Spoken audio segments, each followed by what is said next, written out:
Hey there, hey there. The Sage here. So, I'm gonna wait for a couple of people to pop in.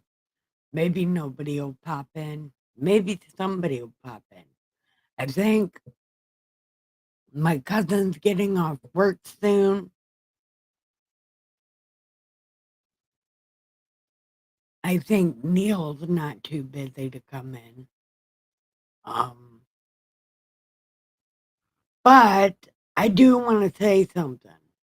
I know I spoke on this Charlie Kirk thing a couple times, but I want to say it again.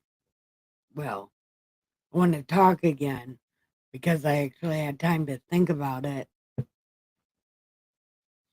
And I don't get political anymore. Well, as a matter of fact, I'm banned from politics because I get too scary for people's minds. My womanness be getting too smart for the men folk. So I'm banned. But I make Bible content, you know. I use my freedom of speech to shit on other interpretations of the Bible. Well, you should see me shit on my own interpretation of the Bible when I rewatch my videos. Yeah, I give myself hell, believe it. But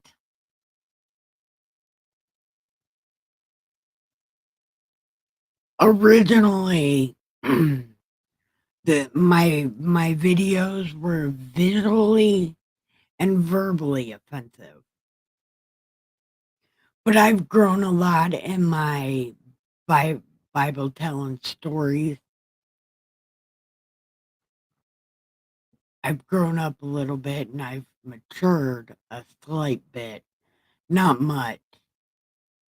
I'm less visually offensive than I was because people got mad at me. So I quit being visually offensive. But I'm also verbally offensive. And I shit on lots of people. And, you know, religious people are super unhinged, which is why I don't fuck with Muslims. Because you know, them motherfuckers, they'll catch you slipping. They'll catch you out in the open. They'll do what they've always done. So I don't fuck with the Muslims. But Christians, well, mostly Mormons as of right now, have been losing their fucking minds, going crazy, killing everybody, or trying to kill everybody. You know what I mean? And Catholics are Catholics as long as I'm not a little kid. It should be okay. But religion has its fanatics, you know? And it don't matter what side of the aisle religious fanatics fall under. They're just insecure in their religion. So I gotta watch out for people like that. But in my mind, I'm like, well, you know, I've pretty much been doing this for like 5 years. I'm pretty sure I got rid of all the trolls. You know, mostly because they either block me or they start watching my videos because they're fucking hilarious. But there's always that one. And I also have to keep in mind, I can't really move. So if my house gets swatted, I'm gonna probably get shot because I don't know how to move. So I worry about that.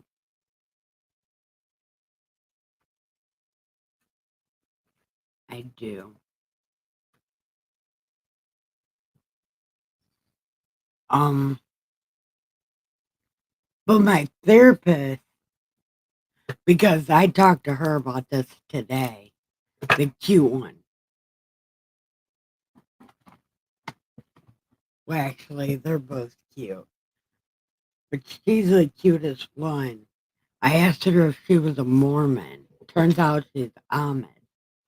So, anyway, I asked her about it.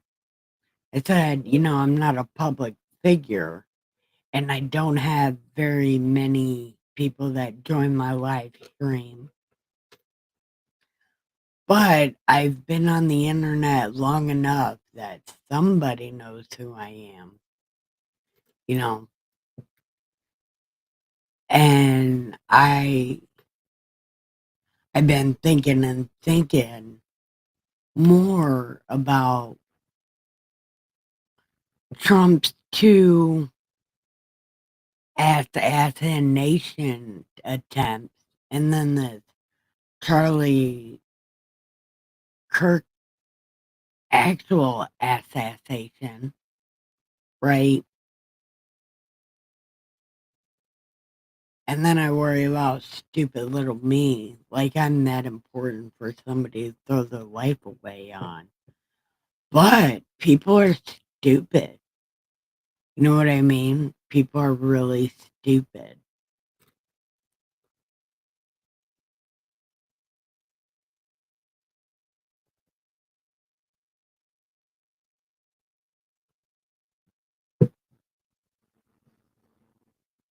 And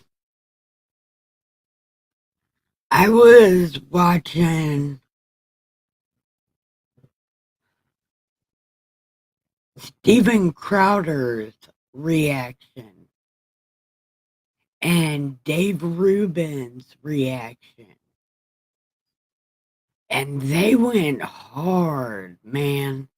And who thought Pierce Morgan thought it was a great idea to have Charlie Kirk's closest friends on an interview with like opposing sides? So, like, Pierce Morgan put Cenk Uygur and David Rubin on a panel to talk about Charlie Kirk. Dave Rubin was so salty. Look, I ain't even hating on Dave Rubin because I know he was grieving, because I know they were good friends. You know what I mean? Like, and it's like Dave is being so petty to Cenk Uygur. I don't even like the Young Turks, especially when that Cenk Uygur guy said he would have sex with a goat. I don't know what's happening, but I was like, I don't even know who these guys are, but that's not cool. Why a goat? Look, I don't know what's happening. But anyway, David Rubin got so salty about some shit that Cenk Uygur said like fucking 5 or 6 years ago, close to a decade ago, right? And it's all old shit. Like, seriously, it's like David Rubin, really. But then I watched another one with Charlie Kirk. And again, it was with Pierce Morgan. Like, why, Pierce Morgan? You're stoking the fire. But okay, he's really good at fire stoking. And he's really good at, well, anyway, Steven Crowder, because that was the one that I thought was gonna get the bullet. I thought for sure it would be Steven Crowder because he literally embarrasses people just for clicks. I know I mean, Steven Crowder wrecks people brutally. Charlie Kirk didn't even do it brutally. He did it with a smile. You know, if he was on the other side, he, he could sell ice to an Eskimo. But Steven Crowder, his thing almost made me like, it made my feels hurt. You know what I mean? Because it's like, I should have told him about all the stuff that comes with it, the cement milkshakes, the getting physically accosted, people trying to hurt you, and I should have told them about all of it, but I didn't because I figured it was only me. And I could see in his eyes that he really, really, really blames himself for a lot of it. You can see it in his eyes that, like, that is a real regret that he has.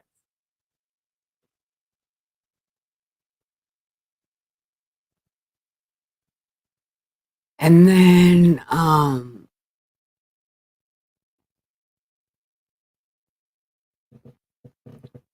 Brandon Tatum was real upset. Like, there's a lot of big names that are real upset about this.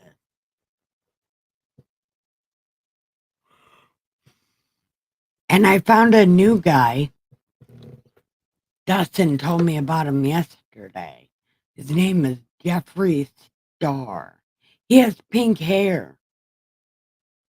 And he stuck up for Charlie Kirk. And apparently everybody was super surprised. But then you got all them hens being jealous. Oh, he's a white male and he's for Charlie Kirk, so he's not really a trans. It's like, what? Who said that? You said that. No one said that. Shut up. You know,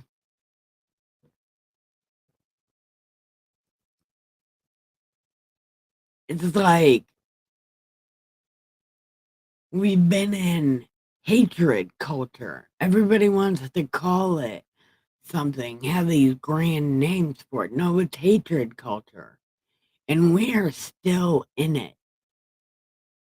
We may be assuaging some of the symptoms, but how are you going to get rid of hate? You can never get rid of hate. You can soothe it, you can make the boo boo not hurt so bad, but the shit scars up and it's still there. Well, we're in a perpetual hate culture.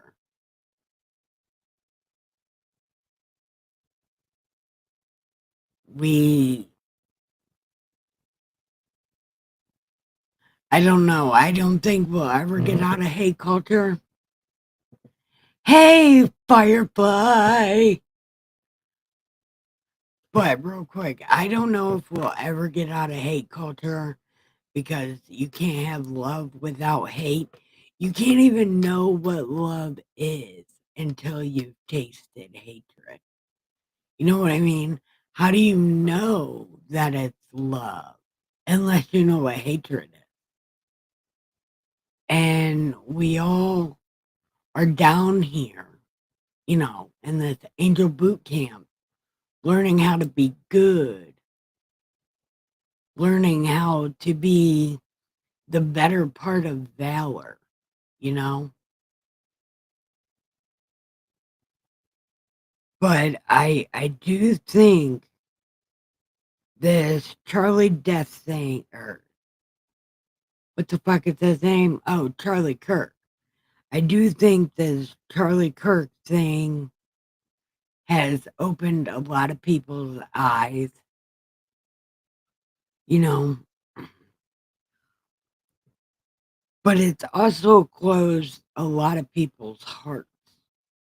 You know what I mean?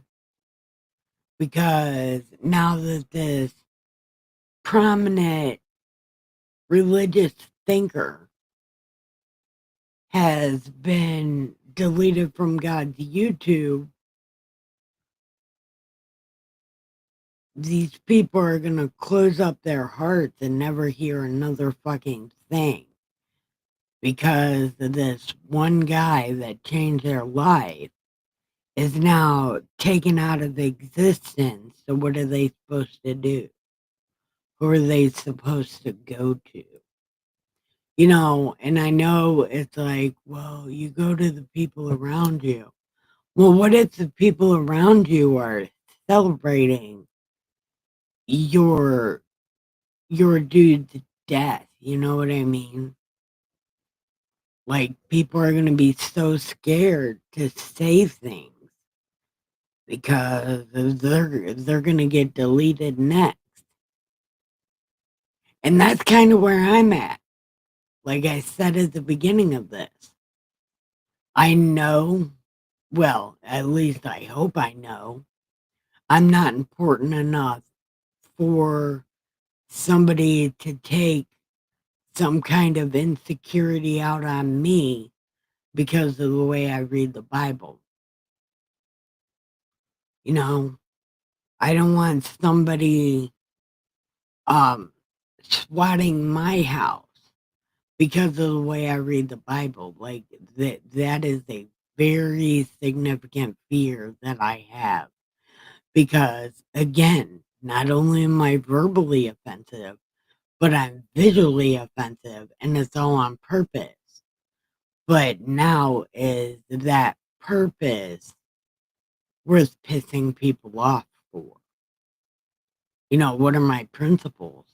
Do I keep talking shit or do I get scared? Like, I don't know what to do. Like, I'm wearing the Bible lady outfit right now because I miss the Bible lady and she would know what the fuck to do.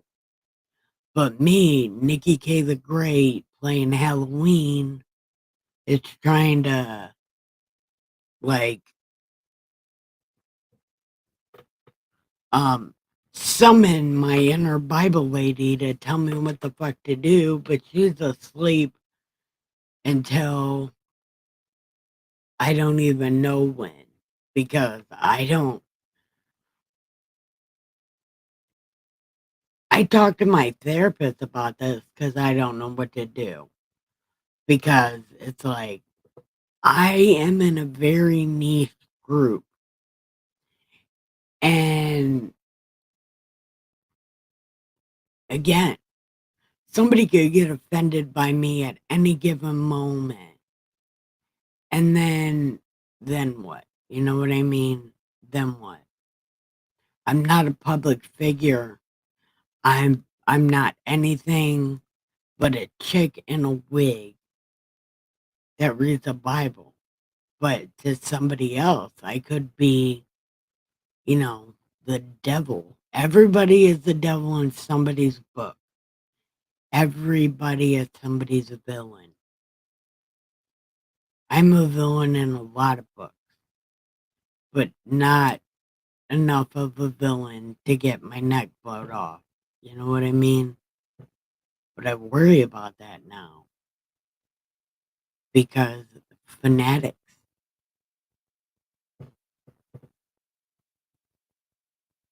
Hey, Muddy. Hey, Firefly. How are you guys? How are you guys holding up? Look, I should ask you that first. Are you guys okay?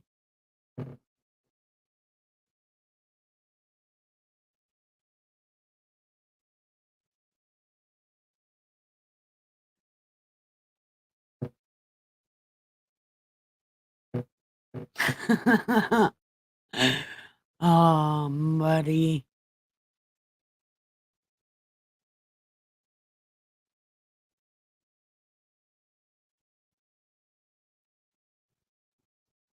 So wait, is she finally leaving, or is she a perma resident?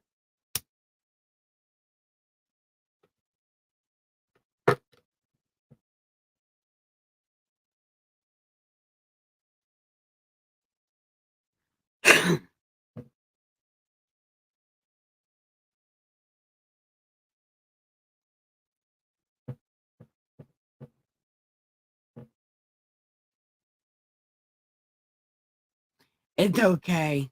We just bought dog and cat food. We are also broke. Oh, there's more babies. Now I think there's like 8 or 9 of them. Remember there was originally 5? Yeah, there's more. Yep.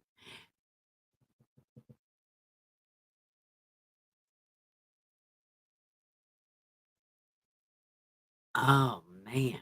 Is she moving out?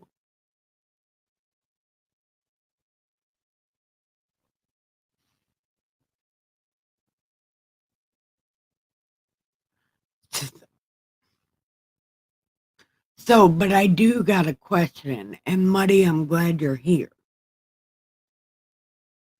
Did you hear my tirade about being afraid and channeling the Bible lady so I'm not afraid? Yeah, because that's a real thing that's happening right now.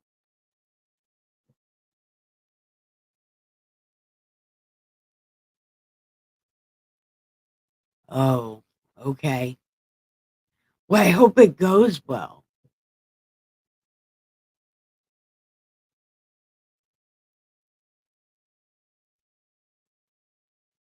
Yeah.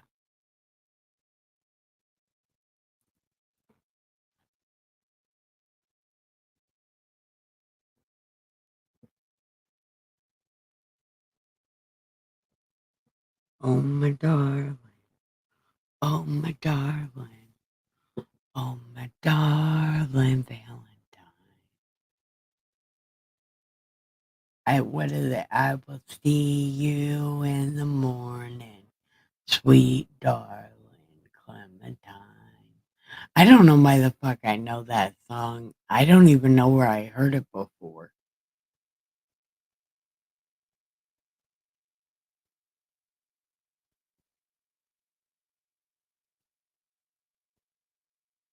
Oh no.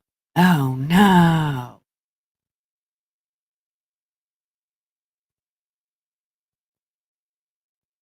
I guess it's not that big of a deal then. I don't know. I think it's a big deal. What's going on in my head right now is a really big deal. Well, it's kind of a big deal. No, it is a really big deal. I don't know. I'm worried. But then I guess I'm not that worried, except for I am worried because,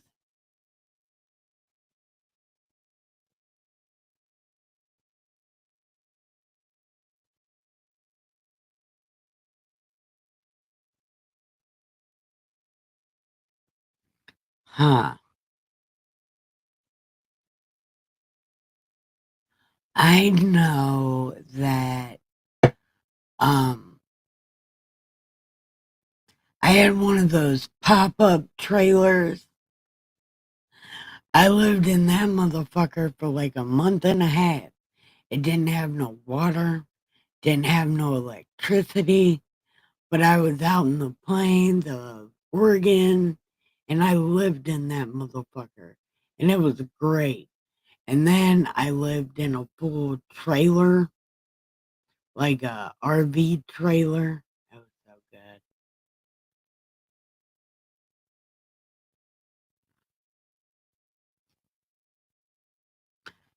Well, no, you don't want a camper because I'm telling you, uh, those things are a pain in the ass and they're hard to clean because you got to step over what you just cleaned and then you got to clean it again. And it's just a pain in the ass.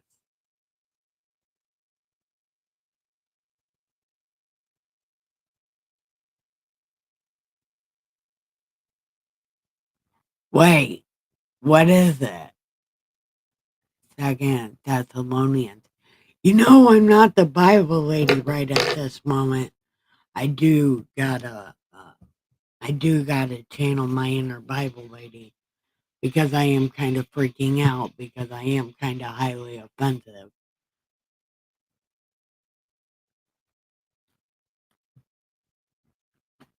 I need the Bible lady. Hey, I'll see you in the morning, sweet darling Clementine. I hate this book.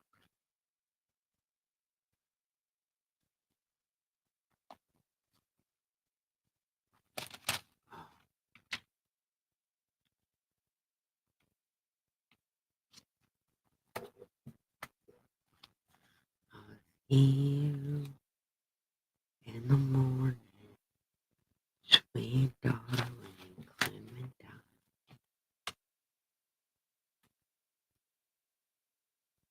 Oh, there we go. Wait. Wait.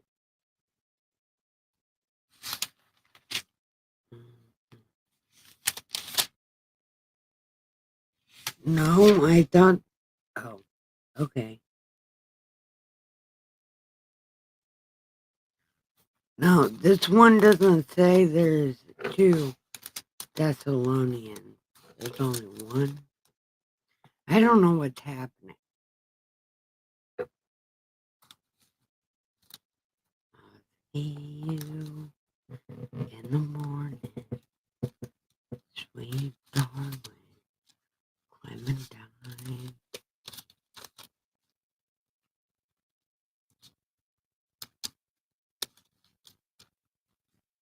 You know, what is that song that people sing to remember the books of the Bible? Because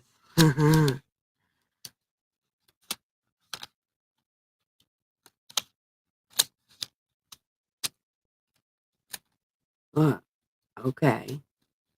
Yeah, but there's no second Thessalonians.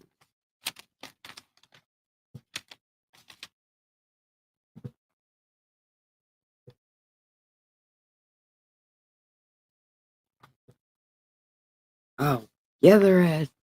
Okay, what am I reading?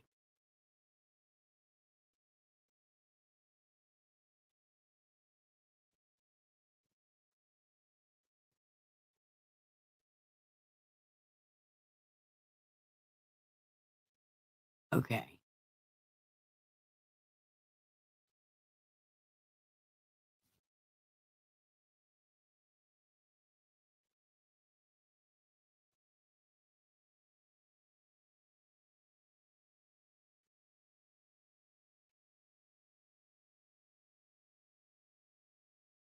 Yeah, but it doesn't mean any of this, though. I didn't mean to say that out loud. But what am I reading? What are we looking for? What are we looking for?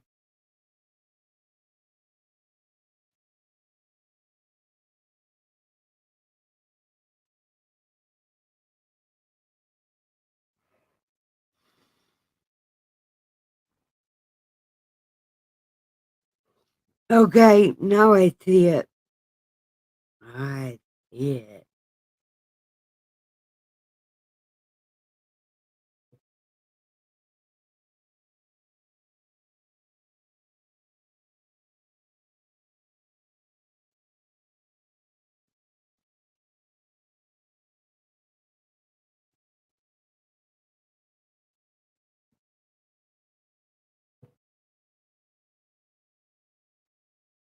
Okay. I see it, Miss Muddy. I see it. I see it. The Bible lady needs to come back.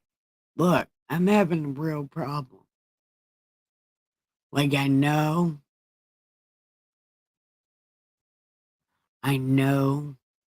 that I am the Bible lady. Actually, the Bible lady, no, I am the Bible lady. The Bible lady is not me. So I have to channel her. And I need help. I am not as brave as the Bible lady. Yeah. Okay. Now we beseech you, brethren, by the coming of our Lord Jesus the Christ, and by our gathering together unto him, that ye be not soon shaken in mind, or be troubled, neither by spirit, nor by word, nor by letter, as from us, that the day of the Christ day is at hand. Oh, yeah. Yeah. That's what it said. That's what it said, Firefly. That's what it said. Okay, look. Okay. Let no man deceive you by any means, for that day shall not come, except there come a falling away first, and that man of sin is revealed, the son of perdition. I don't know what the fuck that means, but okay.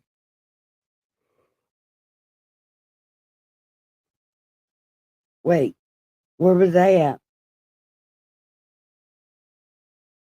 Perdition. Who opposes and exalts himself above all that is called God, of all that is called God. What does that even mean? What? Shut up. Okay. Who opposes and exalts himself above all that is called God. Like literally, there's one thing called God, Paul. What are you saying? Look, I don't know what's happening. Or that is worship, so that he, as God, sits in the temple of God. What the fuck are you saying? Look, look. This is my problem with the Old Testament or New Testament. It's so wordy, and then it's like, what do these words mean? Nobody knows what they mean. Somebody knows what they mean. I don't know what they mean, but I know for some reason that this is making me feel better about not being shot for reading the Bible. Look at the whole problem I've been having. And I told my therapist about it. I said, I don't want to read the Bible because I'm afraid I'm going to die. But maybe it doesn't matter. This says it doesn't really matter and I should do it anyway. And my therapist said I should do things I don't want to do. So I'm going to finish reading this real quick. And then we're going to decide what I'm going to do.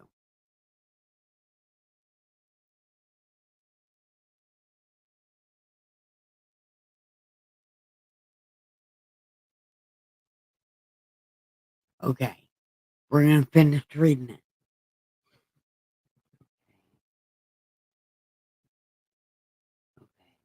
Who opposes and exalts above all that is called God, or that is worship, so that he, as God, sits in the temple of God, showing himself that he is God.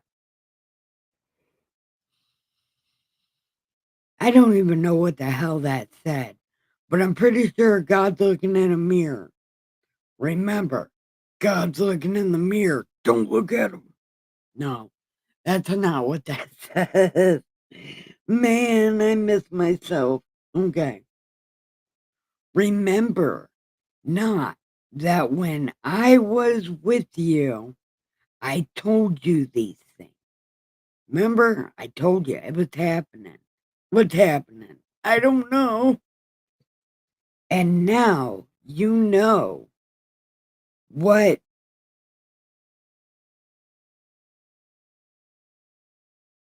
withholdeth that he might be revealed in his time. What? How does anybody even understand this shit?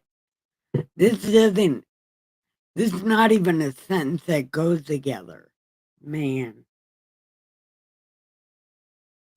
I'm gonna try again. I'm losing my mind. I'm highly confused.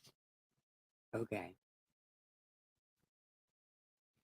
And now you know what withholdeth that he might be revealed in his time. Okay. For the mystery of iniquity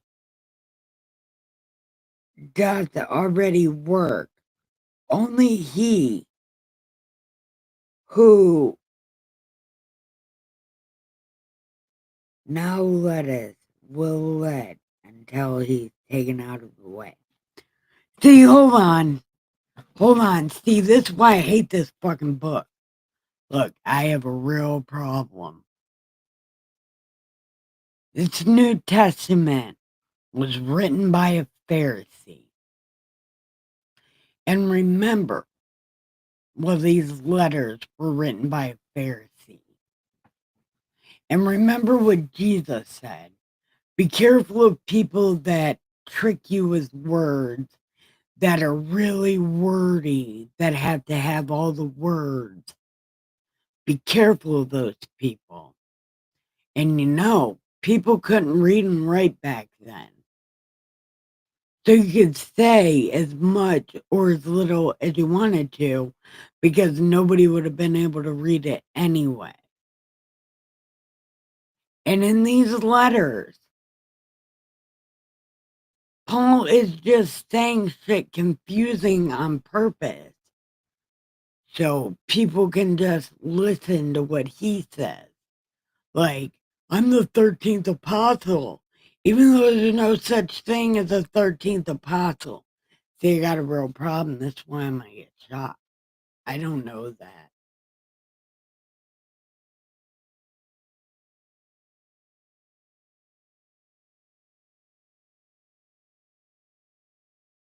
But anyway, I was reading down here on the third one, on the third chapter, where it's like, now I command you, brethren, in the name of Jesus, that you withdraw yourselves from every brother that walks disorderly and not after the tradition which he received of us.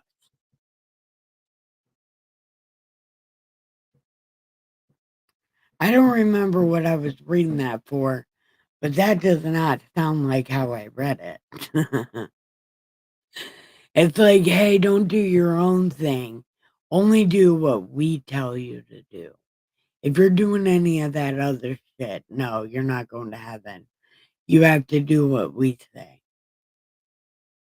Wink, wink.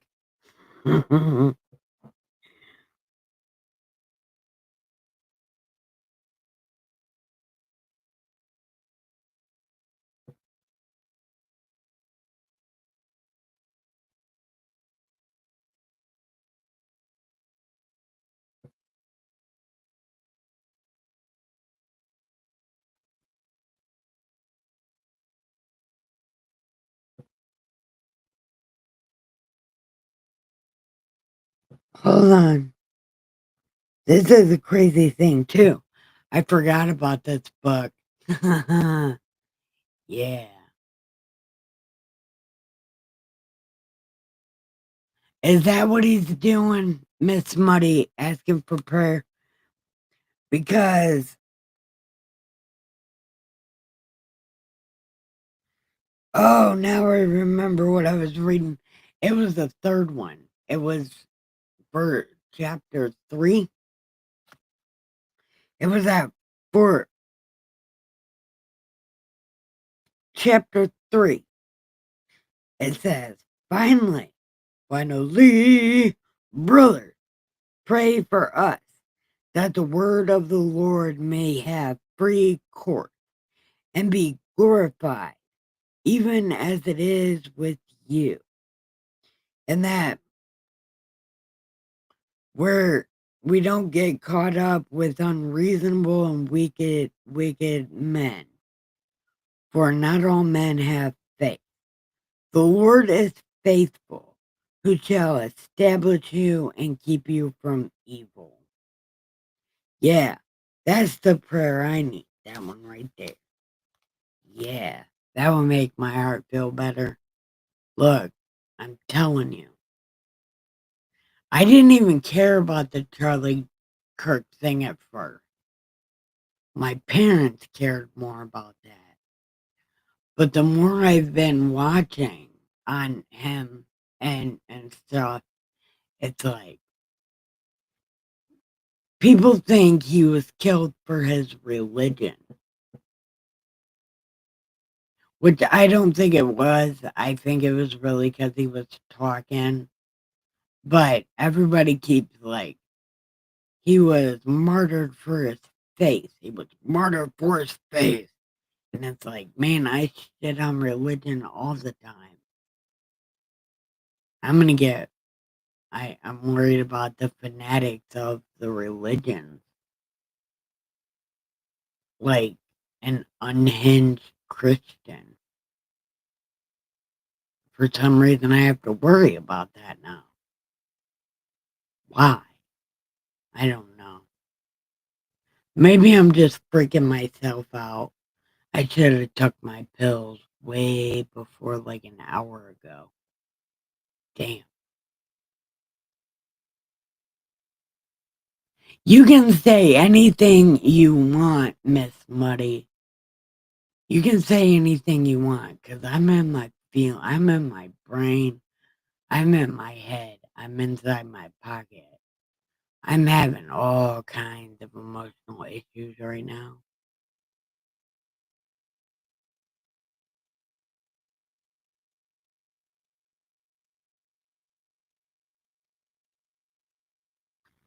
And I have a feeling you're gonna shit on me for my New Testament problems, and please don't.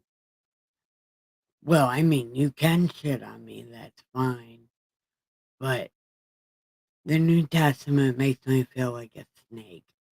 I don't like it. But that's probably because 'cause I'm in love with the Old Testament.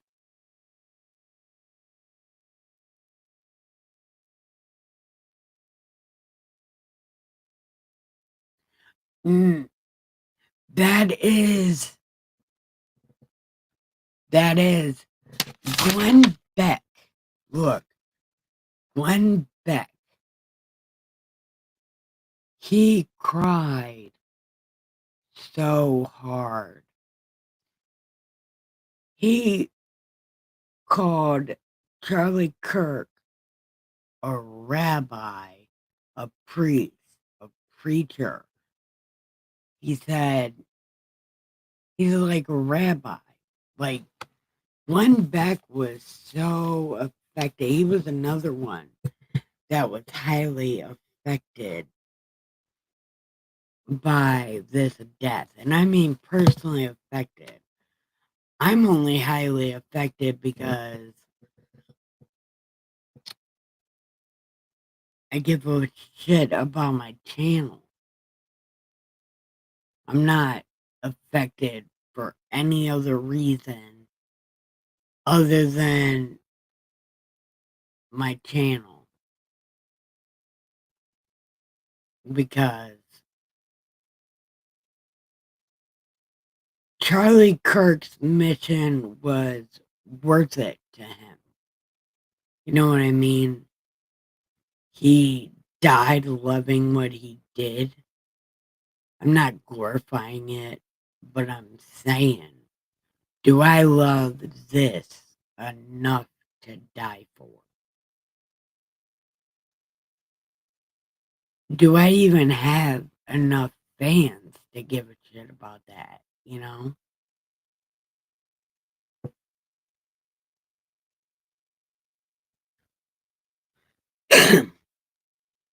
Right. This is a good versus evil thing. And I'm willing to bet that evil side has a hold of my brain. Like, you know you're gonna get shot. You know it's gonna happen. You know you're important enough for someone to waste their life on. See, I don't think I'm important enough for someone to waste their life on. But sometimes I say shit with such conviction that it could get me shot. You know what I mean? I've already been fucked up once.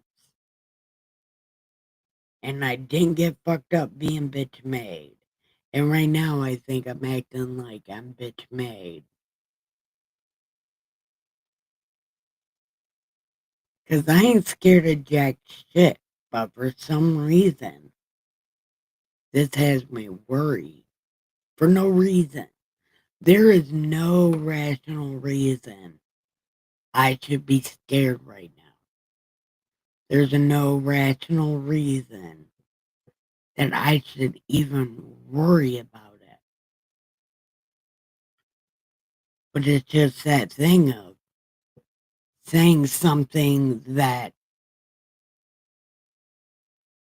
flicks somebody's button the wrong way. You know what I mean? And the next thing you know, I'm getting swatted or something stupid.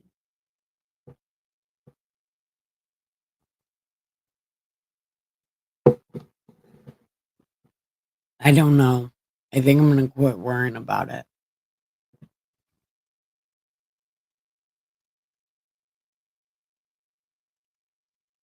I mean, what do you guys think?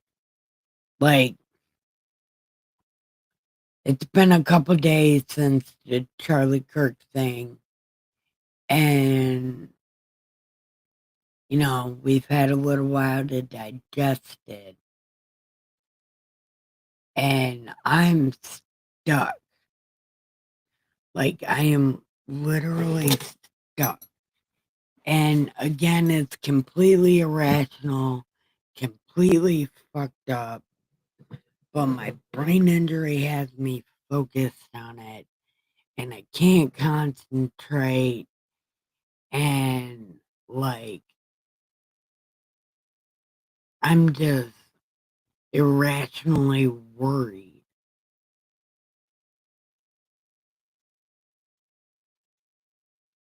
Like, I'm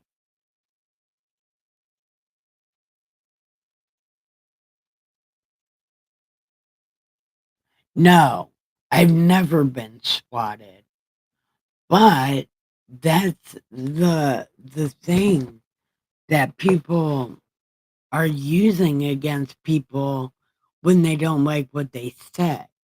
Either they're getting assassinated or swatted. And again, I know I'm not that important, but I also know people are stupid. And I am very aware that some of the things I say could be misconstrued on purpose into something that would trigger people. And I used to think it was funny. Like, you guys are bitches. No, but apparently, like, some of the stuff really affects people's mental state, and I go around shitting on the people in the Bible and people that are into the Bible and shit like that. And those motherfuckers are the most unhinged. And I think to myself,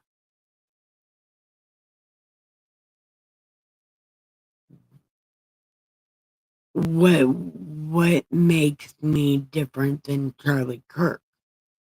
Because if they're saying he was killed for his religion, like if you watch everything about, he was killed for the right to freedom of speech and his religion. Everything was based on his religion. And it's like, that is something I should watch out for. But now I'm stuck on it. And I can't get my head off of it.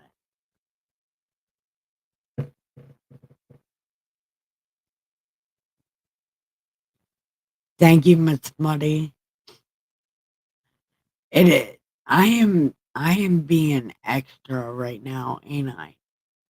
I'm just really being extra. I'm sitting here listening to myself.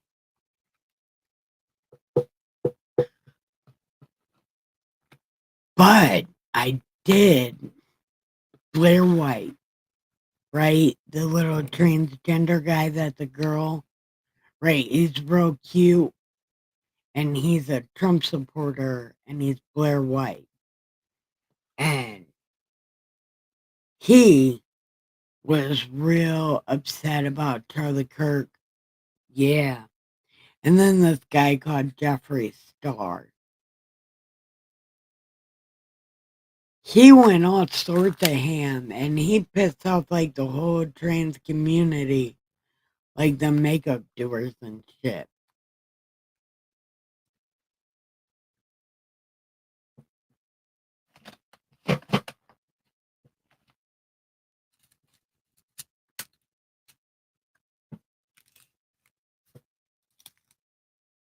Oh, yeah. No, I was reading that.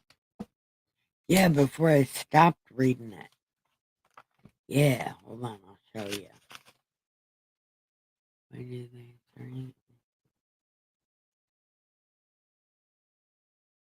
the grace of our Yeah, that's the part I didn't read. Yeah. Thank you, Firefly. Oh. Well, 318 was good too.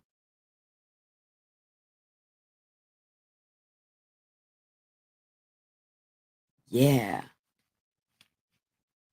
Thank you, Firefly. Want me to read it out loud? Hold on, I'll read it. Now, the Lord of Peace himself will give you peace always, by all means. The Lord be with you all. Yeah. That's so beautiful. Hey, Wheels. You missed my meltdown. But I guess while we're on this topic, Miss Muddy, what did you think about it? Firefly. And Wheels, what did you guys think about the whole Charlie Kirk thing? I mean, other than my insanity that I'm going through right now for no reason. How do you guys feel about it? Because you guys are Christians and you do the church thing. How do you guys feel about it?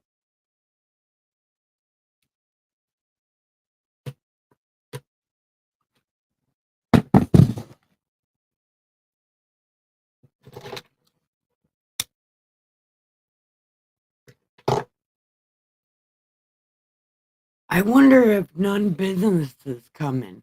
He was here yesterday. He was the only one here. None Business. That's his name. I wonder if he's gonna come today.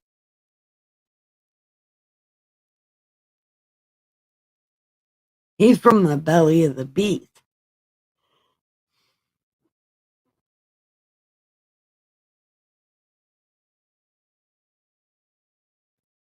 Yeah, no, he was really good at debating. Guilty of law caught him a master debater. That was the funniest shit ever. She thought he's a master debater. Sorry, that was the levity in the face of my irrationality.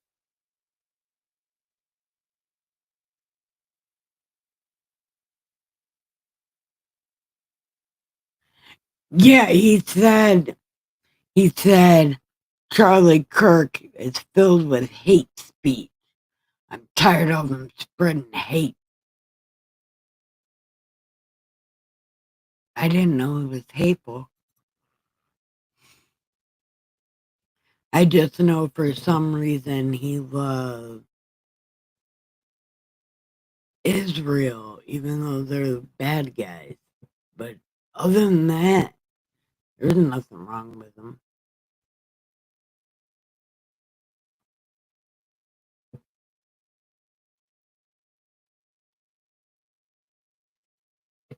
He was really legit.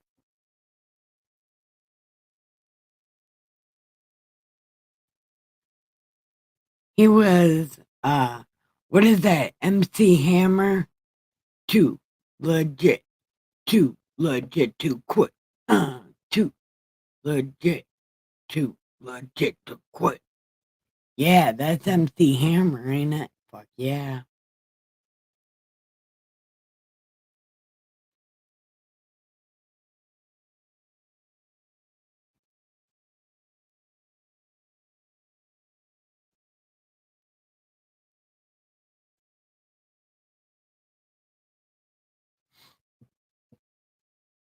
Yep. Yeah, but I think they're keeping, um, damn, I don't remember if there were, no, I think his are political violence.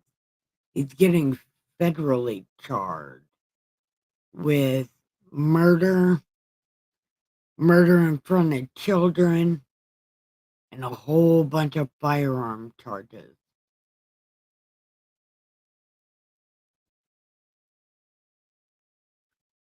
Too legit, too legit to quit. They should make a heavy metal version of that song. Too legit to quit. Could you imagine? Man, that'd be so cool.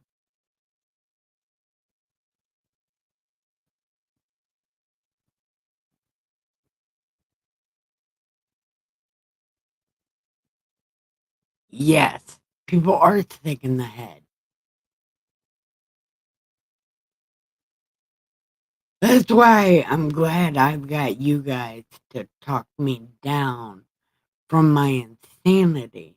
I appreciate that.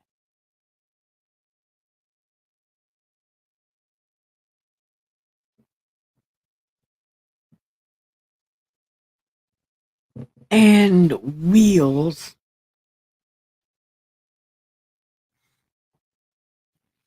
if when this is over, um go back to the beginning of my video and watch my meltdown and my irrational fears. Man. But who am I to think that shit though? Why do I have delusions of grandeur?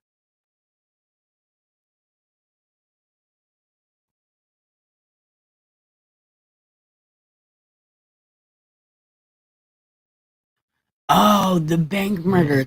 Look, I thought you were talking about that CEO guy from United Healthcare. I didn't know there was a bank murder.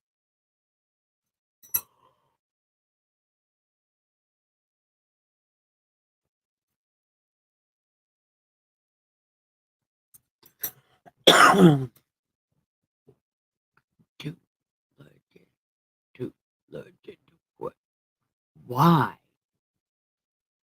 There's so many other songs that could be stuck in my head right now, but it's got to be the one I don't know the words to.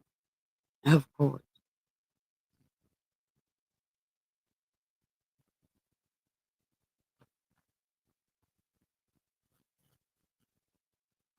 So, what do you guys want to talk about? Now that I've killed the whole stream, an hour, and I've killed the whole stream, what do you guys want to talk about?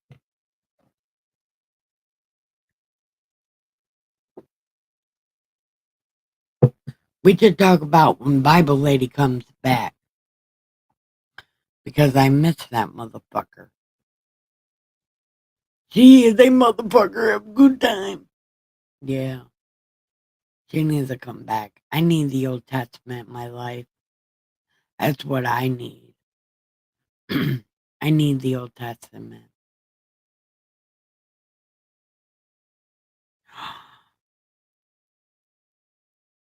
Are the puppies like Attitude Era Wrestling puppies? Or are they like dogs?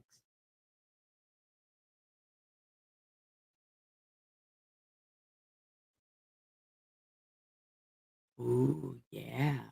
I like balloons. Yeah. What kind of puppies are you talking about, though?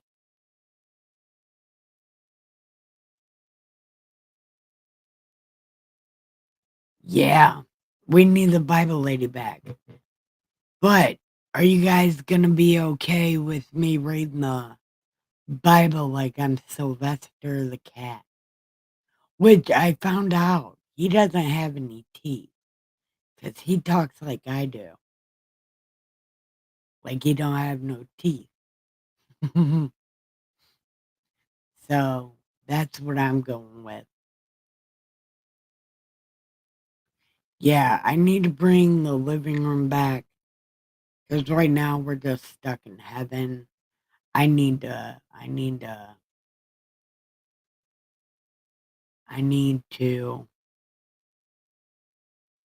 get back on track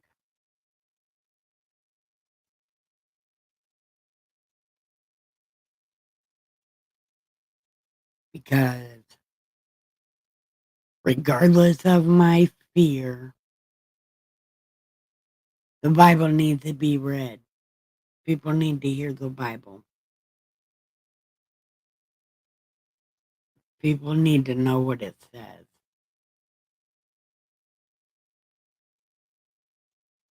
Somebody else can take over the New Testament. Somebody else can read that, but I want to read the Old Testament. I love that book. I can't even help it. I don't even know why I love that book, but I do. And pretty soon I'm going to know it by heart.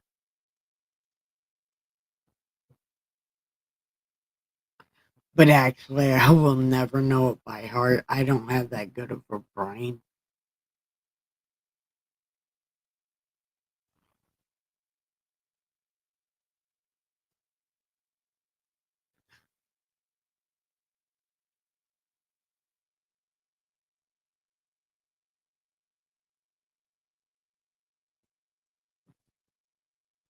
Yeah, well, I figured the suitcase chair would be in hell with the tree of life and of knowledge and of good and evil.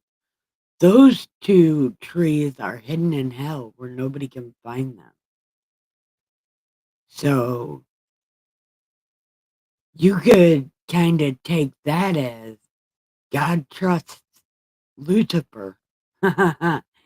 He's like, here, Lucifer, take the two things that I don't want these humans to get a hold of. Go ahead and hide them here in hell. And Satan has never tried to bring them. He has never tried to bring them up here to tempt anybody, which is actually quite incredible if you think about it, because Satan could bring those trees at any time, and he doesn't.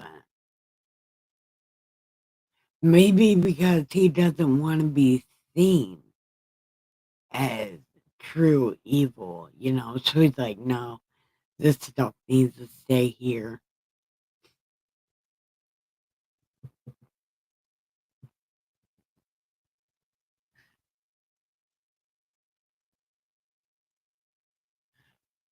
Look, Exodus. We're going to have so much fun with Exodus, Miss Mud Duck, because I'm going to try to get you to come on my stream and read Exodus with me, because it turns out the book is hilarious.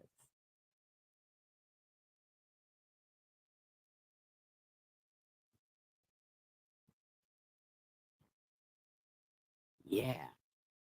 Oh, and the other thing that people don't really notice is God and Satan have a bromance going on. You know what I mean? Because heaven and hell are kind of both up there, separated by a giant cavern. And Satan can go and talk to God anytime he wants to. We learned that in Job. And the devil talks shit to God's face. And God's like, nah, it'll be all right, dog. Don't even worry about it. And Satan's like, no, worry about it. And God's like, nah, don't even worry about it, dog. It's cool. Yeah, which I find to be a very myth. It's myth. Like, people don't, I don't know if it's like they don't read it right or they just skip over it. You know, when this guy, I don't remember his name, but he had this slave, Lazarus, under his table, and both of them die. And the old man's talking to Abe, like, tell him to bring it here. And then Abe's like, no, the cavern's too big. Like, one's over here, one's over here. You can't go there. And he's like, well, let him go tell the people. And he's like, no, the prophets already did that. And you guys killed him. So no. Hmm.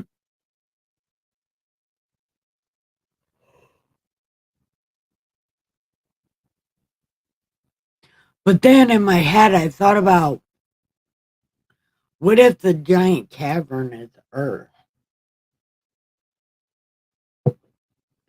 What if hell is really up here and then the cavern is the Earth? No, heaven's up here, the cavern's the Earth, and hell's down here. But that wouldn't explain Satan just walking into heaven.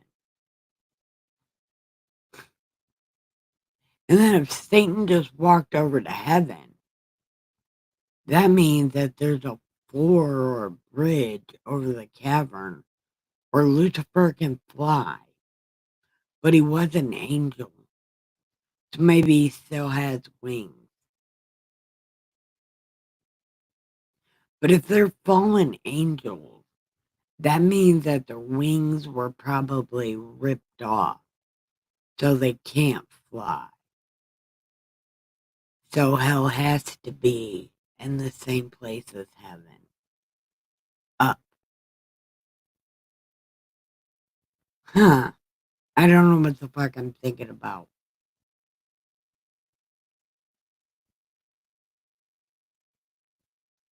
Wow, nothing. Miss Muddy. What are you saying? Say things.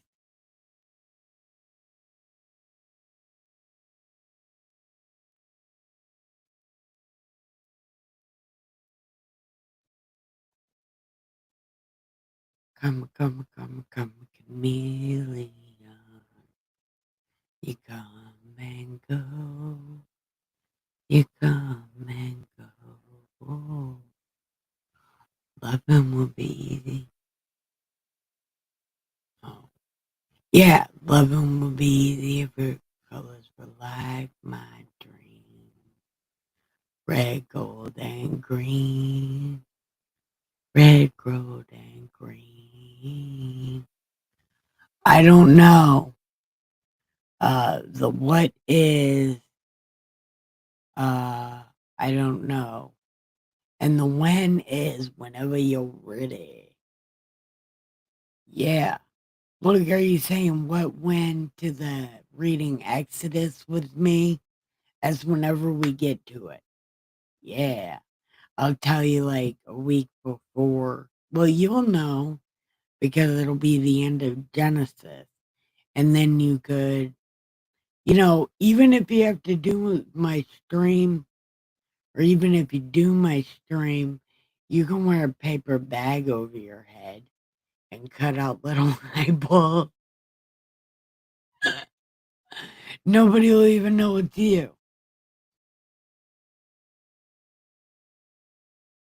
Love them will be there because we like my dream.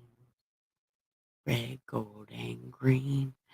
Did you know the second time I ever ran away from home, I broke both my ankles breaking into the skating rink and then falling down some stairs? Yeah. And we walked all the way to Kmart with some sticks taped to my legs, taped to my ankles. There were some sticks. And we went to Kmart and I stole that Boy George CD and I took it with me everywhere. I never got to listen to it, but I took it everywhere and I have pictures of Laura Petrie. Yeah, I did. Remember her? Yeah, I do. I had pictures of her the first time I ever ran away. And I had that Boy George CD because it was no, it was a tape, a cassette tape. And I stole it from Kmart and ran away from home. Never got to listen to it.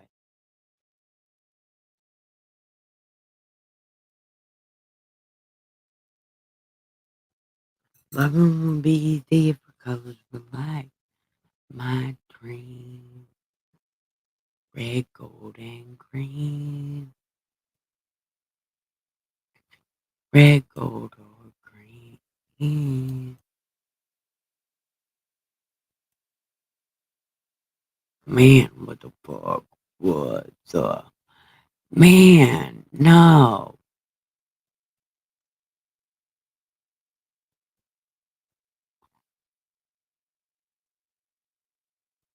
What the fuck?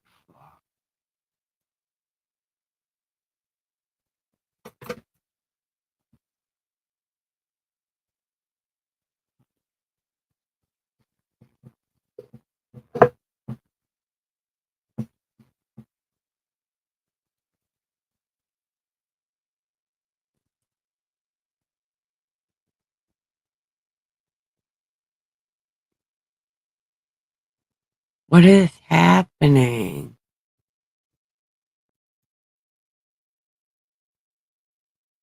Oh yeah, okay. That's that's what I did wrong.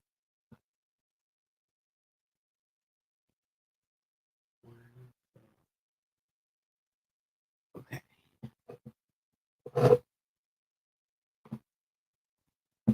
Okay.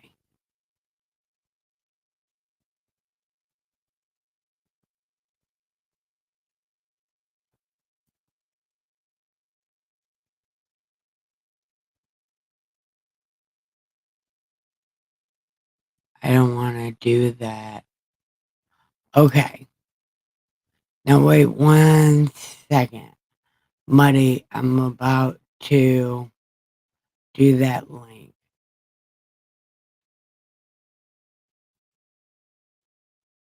Loving would be easy because of like my dream. Why? I lost a sub.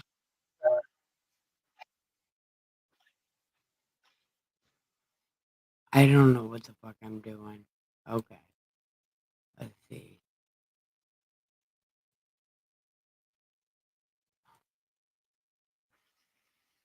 Oh, little, this tiny ankle biter. Hey, Neil, how are you? Oh, wait, like that.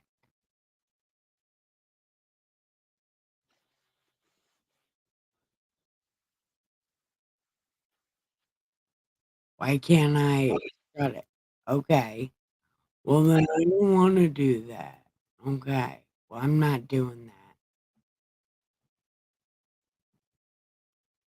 Oh, you got tiny ankle biters.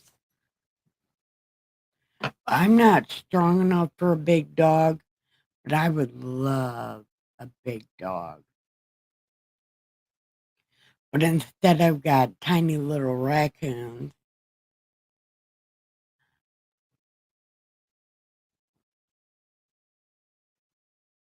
11 would be. Okay.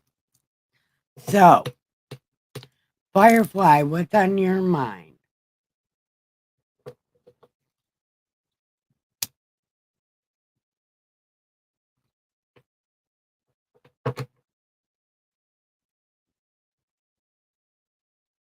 Neil, what's on your mind?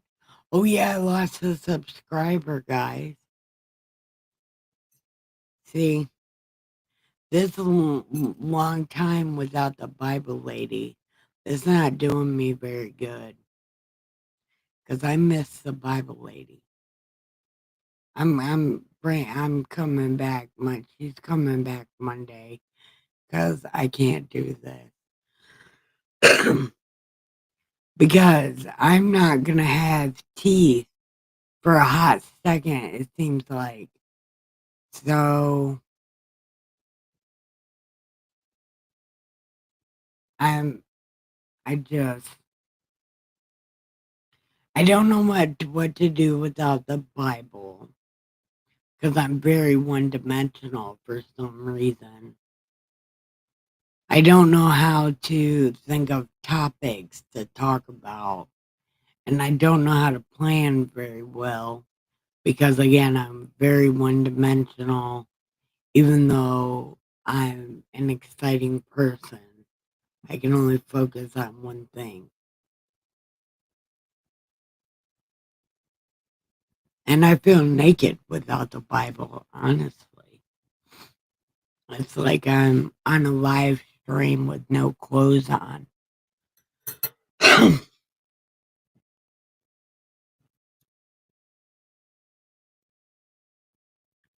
Yeah,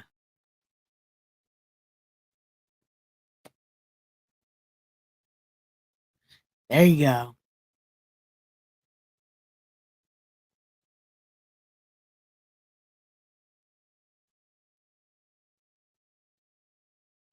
Multi-poo puppies. Well, I don't even know what that is, but if it's puppy poo, you should think about something else. Because why would you be thinking about poo? I don't know. Firefly. I don't know what's happening.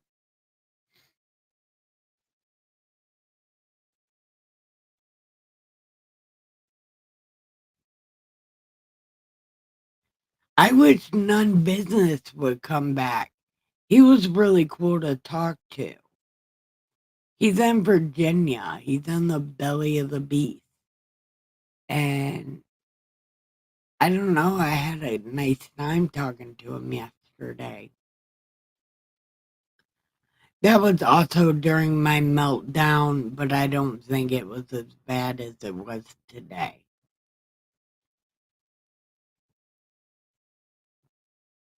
But today I've had all day to think about it, and I've been watching everything, like everybody's reaction to the Charlie Kirk thing.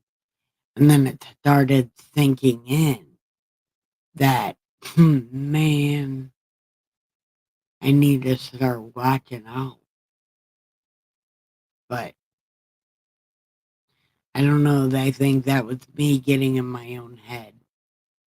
And I appreciate you, Muddy and Firefly.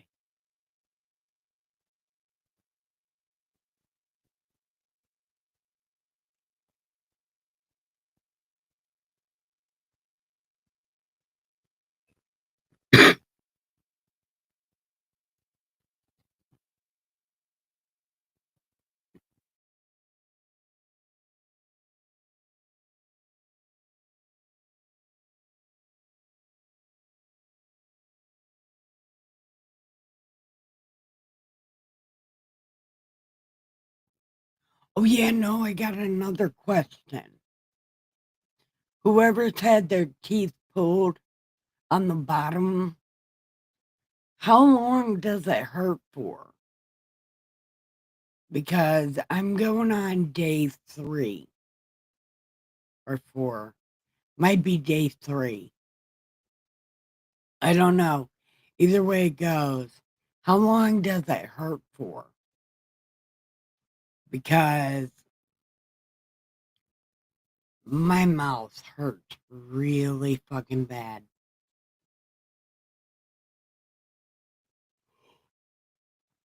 And it's not dry socket hurting because I'm past that.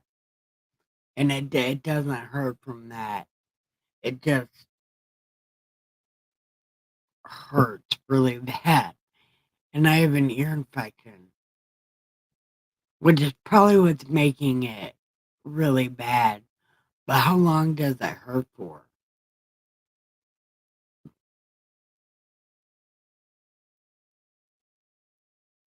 No, I know, and they warned me about that. But I haven't.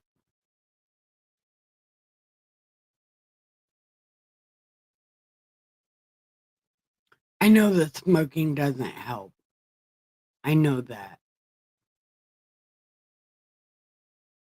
But there should be there shouldn't be this much pain. Like, it shouldn't be this bad. Oh my god. One of my cats are outside and wants in. I'm gonna make it wait because it shouldn't went outside in the first place.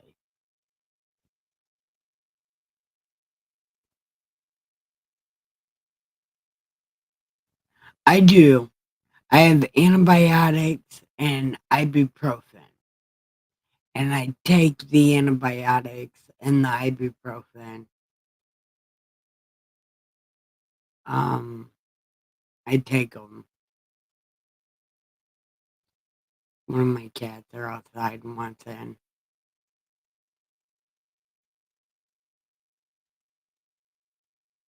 No, she's gonna have to wait because she shouldn't have went outside in the first place.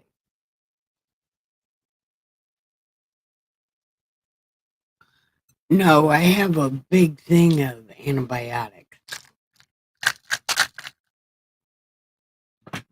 and I have a shit ton of ibuprofen because the dentist, Dr. Cutie, he's nice to me because I call him that. Like, I went in there having, like, all fucked up teeth and shit. I'm like, "Hey, Dr. Cutie."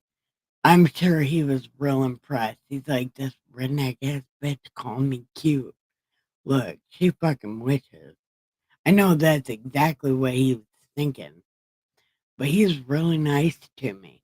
Look, when he was done pulling my teeth, He actually wiped the blood off my face. He really did. I never had a dentist do that before. And it's like, because I called him cute. It was so cool. He's such a nice guy.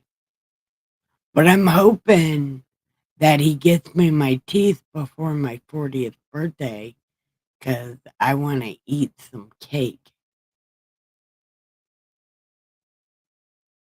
Rinse with warm salt water.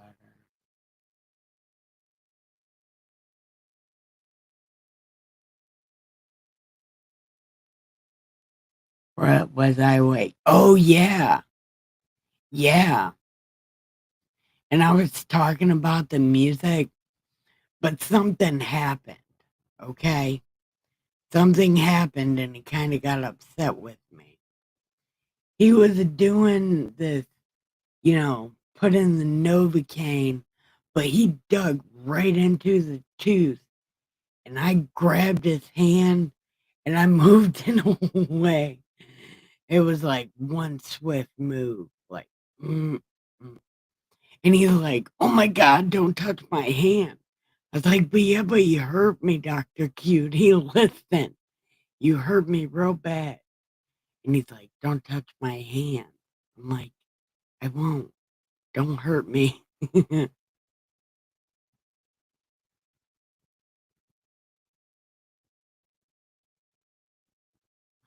Oh, how many teeth?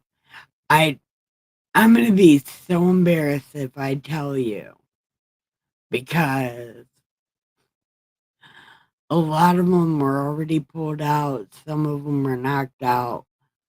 Some of them were very already rotted because I'm a raggedy hobo and I eat nothing but sugar.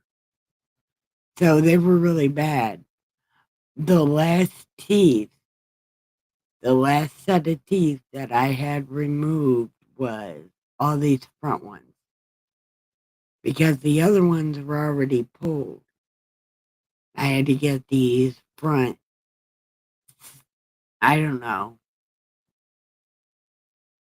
6 or 7. Not very many because I didn't have very many left because I'm a raggedy hobo.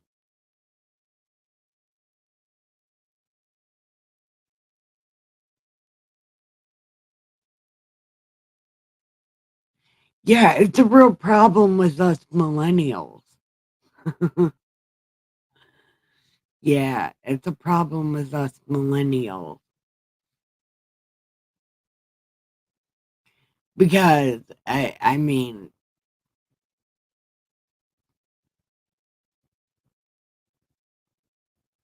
I'm sure there's very few millennials that have most of their original teeth because a lot of us millennials were pretty much homeless kids on purpose. Or at least that's my experience anyway. Like we were so busy doing other things.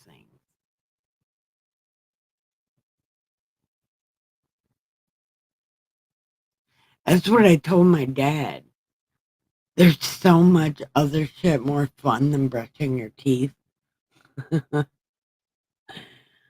My dad's like,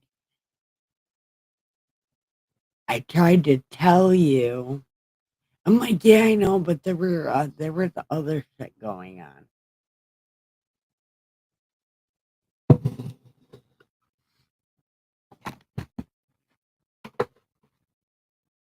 But surprisingly, I don't look bad with no teeth.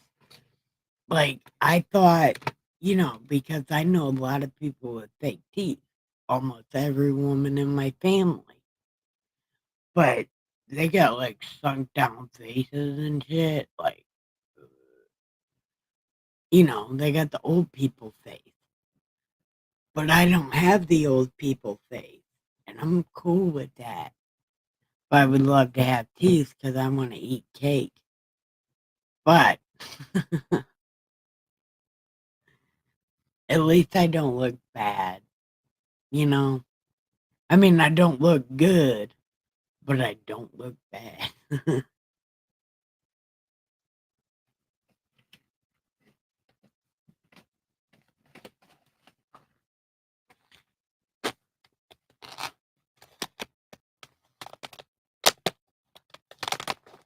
So, yeah, yeah. But I'm just getting the denture thing. But, um, my thing with the dentures, because I already have the top ones, so I just gotta get the bottom ones. But, um,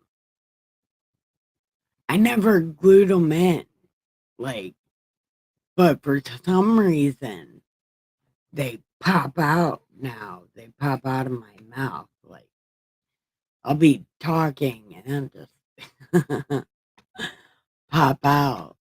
So I need to learn how to glue them into my face, because I never learned how to do that. And so hopefully Dr. Cutie can um, show me how to do it.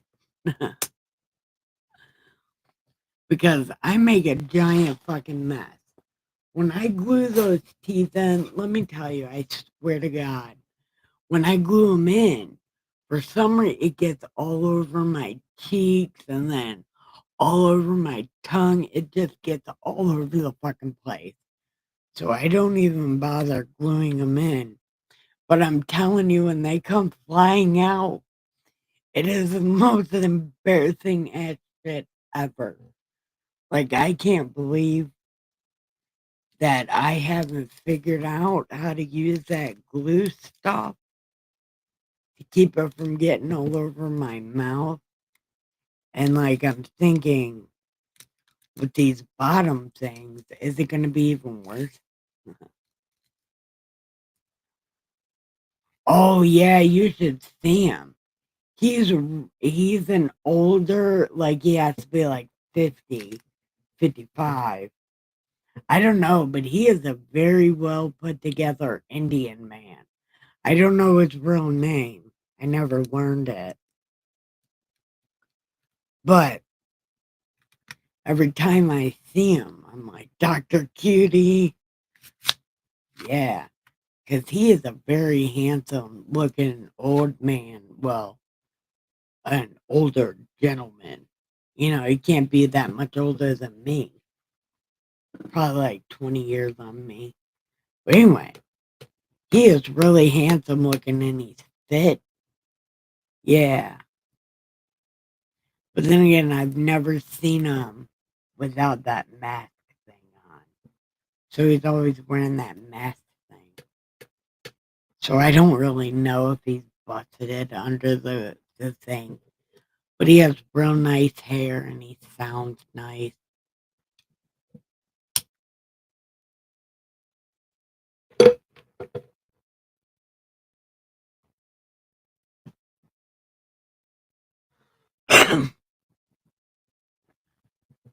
So, Miss Muddy, did do you have issues, or even Neil? Do you guys have issues using that glue stuff? I don't know what it's called. Polyfixident, some kind of shit. It's teeth glue, but it like gets all over the inside of my mouth, on top of my tongue. I'm sitting there with a dry rag trying to wipe it off. It's some shit that happens. I don't know. Mom said, "You're using too much." And it's like, I don't think so. But I don't really know. Like, I thought you just wrapped it around the whole thing. You know, you want the whole thing glued in.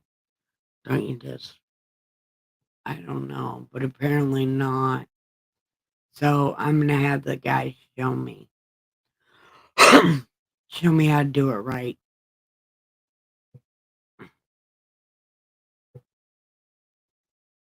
Use the powder. Dustin's mom uses the powder also. But my hands shake too much. I can't use the powder. I end up dumping it all in the sink and shit. No.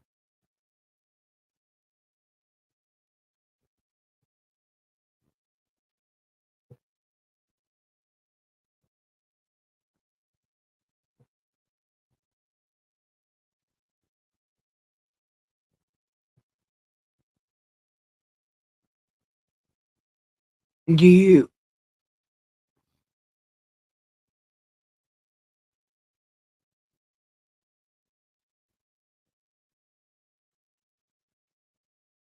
I thought you put it right on the side, right? And then I don't fucking know. Look, I wasn't born for fake teeth. Well, I'm guessing I was. I should know how to do this. I should know how to do it.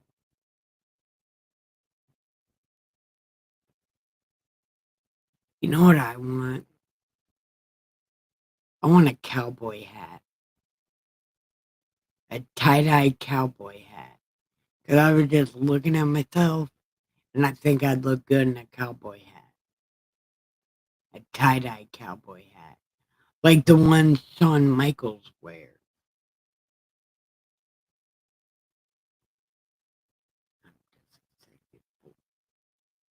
You know, that's the only wrestler theme song I know by heart. It's Shawn Michaels. It's such a catchy tune.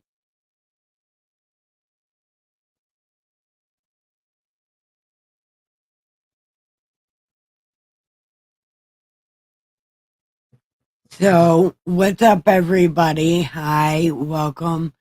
Press like and subscribe and join the chat and tell me what's on your mind. I will be going back to Das Bible on Monday, so make sure you come for that. We'll be reading we'll be reading Revelation, and then we'll be reading Genesis.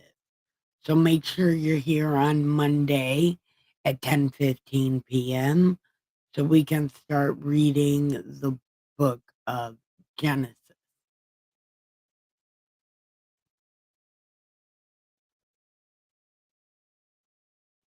Yeah, maybe I never paid attention. Maybe I should start paying attention. I have such a hard time with everything. What's the best kind?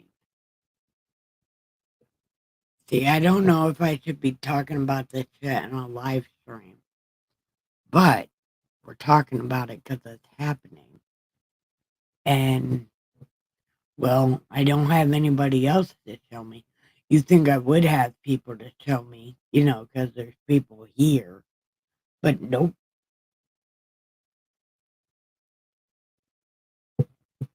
They don't know nothing about nothing. That's why I got y'all. Revelation, Job, then Genesis. Why Job? Why? Because I figure Revelations happens before Genesis. It's a giant dodgeball fight in space where they get rid of God Senior and God Junior gets put in place after they all fight it out, and then God comes here to its happy place and sets shit up. And then all the other angels and shit, well, the other gods and shit come.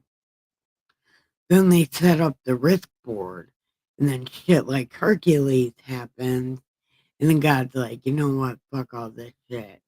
And he got rid of it all.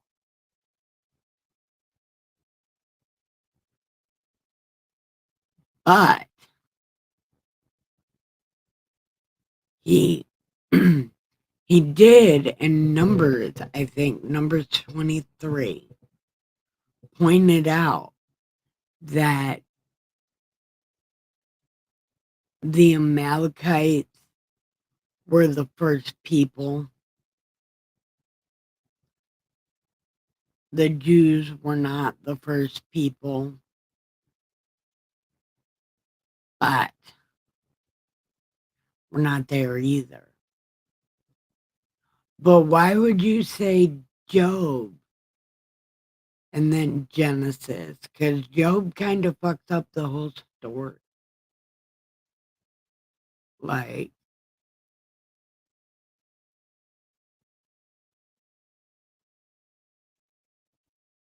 why don't we do Job? We'll do Job first, and then we'll do Revelations and then Genesis. Because Job in the middle kind of messes up the whole thing.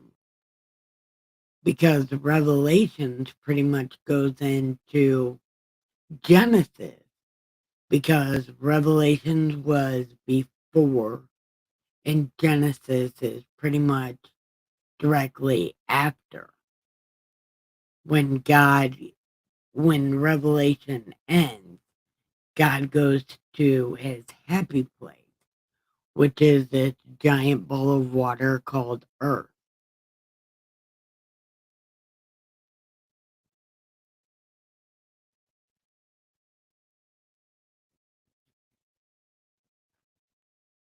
Wait, Miss Mud Duck, I don't want you to just say okay. I mean, do you think it's better that way? Because, now that you mention it, reading Job before Revelation and before Genesis, it kind of, it's foreshadowing. You know what I mean? It would kind of be foreshadowing, like starting a movie at the end of it and then go into the whole story after, right? Something like that. See, I don't know what the fuck is happening. I don't know. I think it's a good idea. Foreshadowing does sound nice. Now, who can foreshadow the Bible? I can, right now, with Miss Muddy's direction. Right? Something is happening.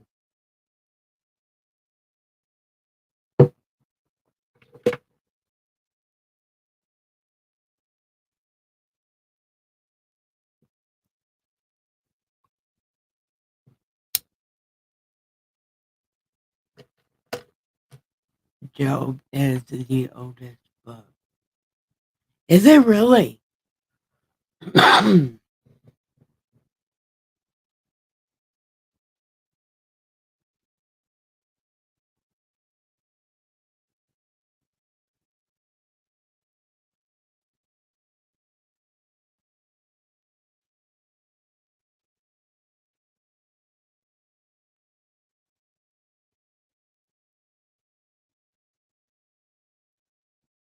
So, oh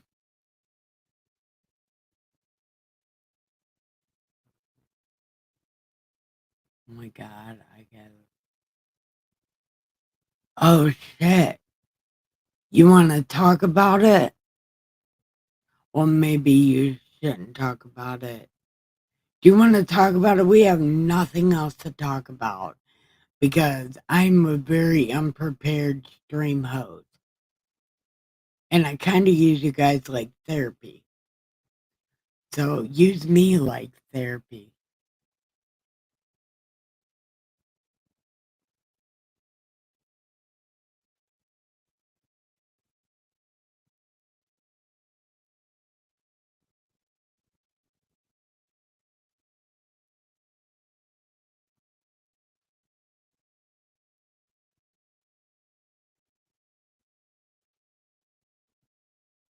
Tim is a dead zone.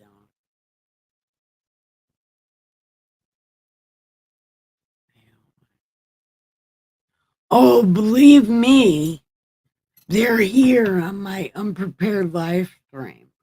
They're probably just bored listening to me, like multitasking. So, I don't know. I'm just assuming they're not going to get bored, but I won't get bored. But I would like to know if Tim is watching because I do want to be careful of the things I say because I don't want to make your life worse.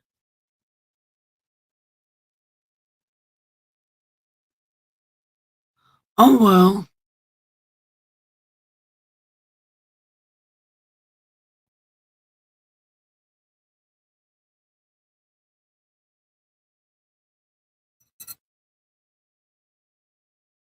Oh, it's your anniversary today. Well, happy anniversary. I think mine and Dustin's anniversary is the year before our son was born. That was almost 20 years ago.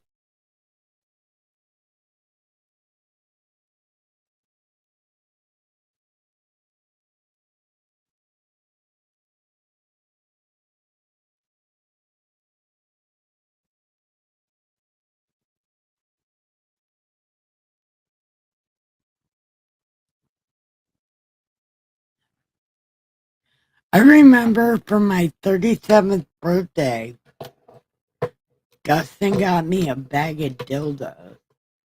And he said, it's a bag of dicks. He got me a bag of dicks for my 27th or 37th birthday. What'd you guys get? Because we don't ever celebrate our anniversary because we can never remember when it was. So we celebrate my birthday and he gives me fucked up shit and it's great.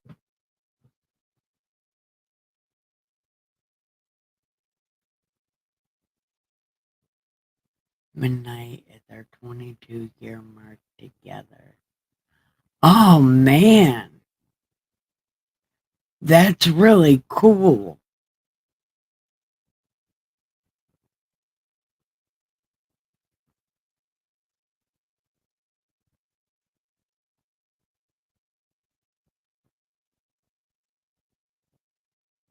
Oh no.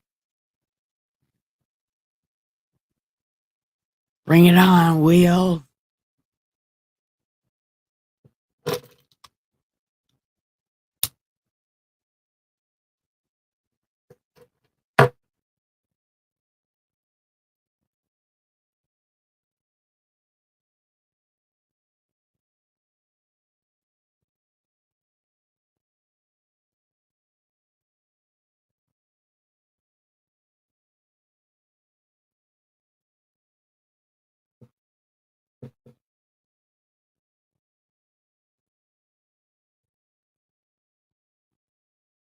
Man, I want to eat some ice cream.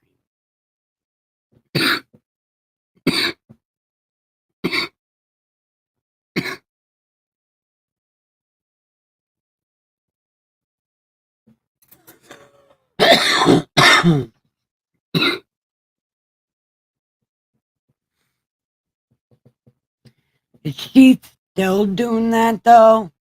I thought I thought you guys were over it.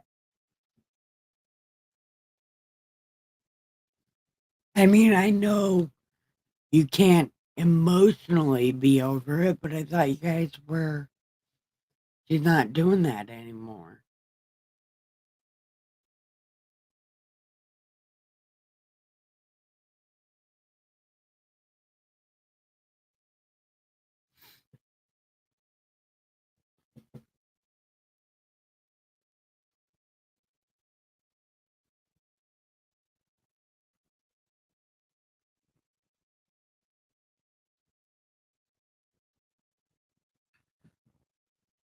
You're not autistic, Wheels. I've known you my whole life. You're not autistic. You're eccentric.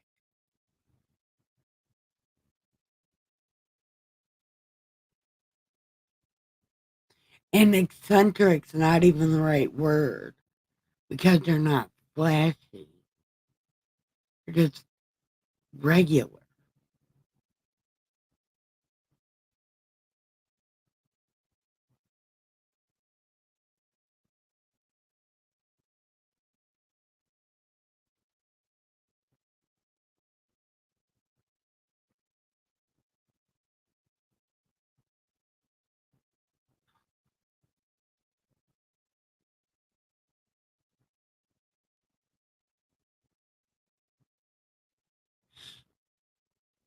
She was fucked up for that. I did say that because that shit was fucked up.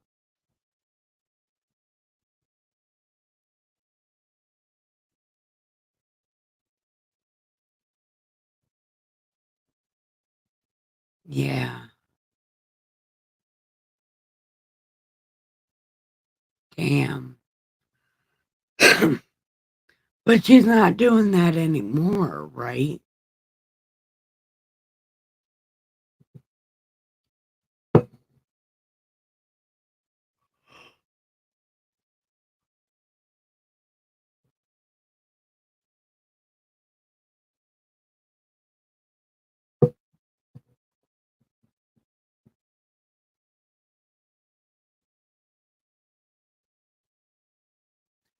Yeah, but is her name really that important? Why? No offense, your last name is your last name, but is it worth anything? If your name's not worth anything, why would you want it?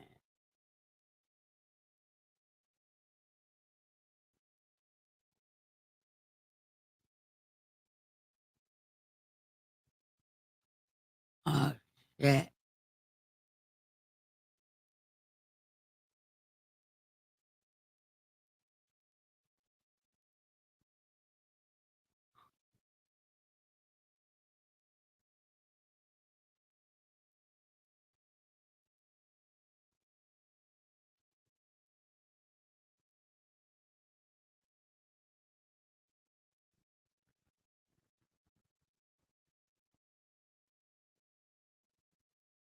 You know, if you keep thinking about this stuff, Wheels, and not getting out of your house, you're going to end up exploding.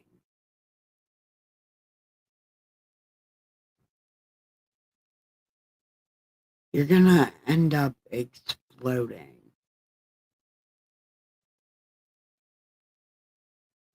This is not good for anyone.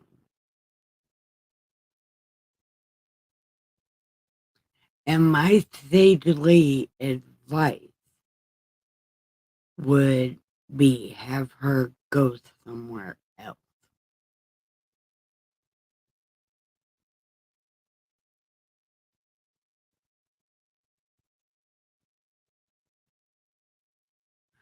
But I can't tell you anything. You know your situation better than me.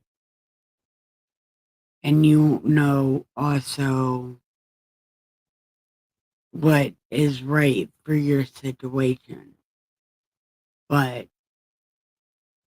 I would say before you work yourself to a point of explosion, you should seek other options because this is emotional abuse and it's not good for anyone. And you're my friend, and I've known you longer than anybody in my entire life. And I don't want to see or hear, because I'm not there, hear something fucked up. So you definitely have to do something and soon. I love you, my friend.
Yeah, that's a lot of fucked up shit. And I stand by what I said. And I've said it every time that you mention something that she's done to you. Make her leave.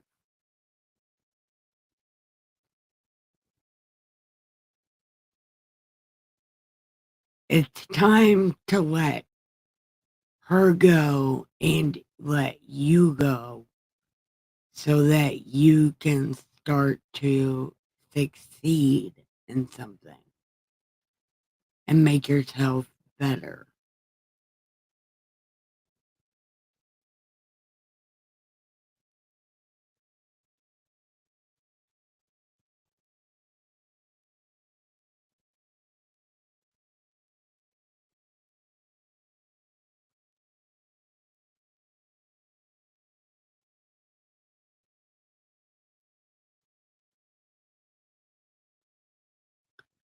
Yeah, see,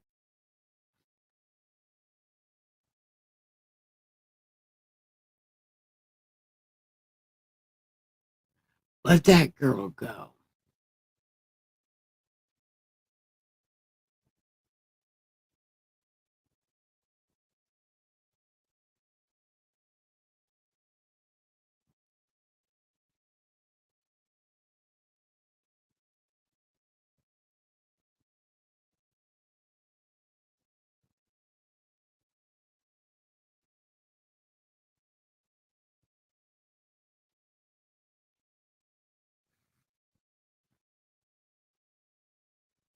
There's ride services that you could get.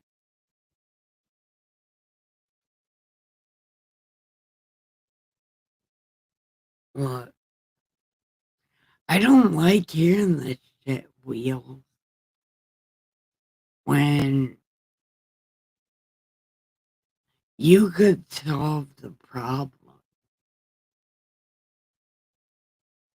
And I'm not meaning in a physical way or anything like that. That's your house. She's got other guys she can go to. She don't need to stay with you. Your son really ain't even gonna notice.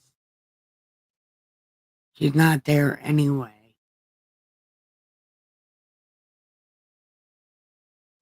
And obviously she wants to be somewhere else. And she doesn't think you're serious about making her leave. So she ain't scared.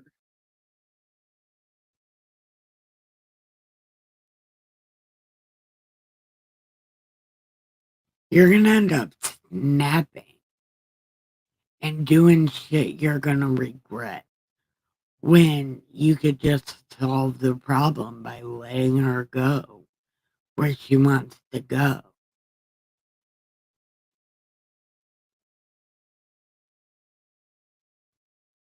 'cause you're just keeping her there, and she's feeling trapped, and I know you love her, and you want for your son, but if she ain't there anyway, your son's not even gonna notice.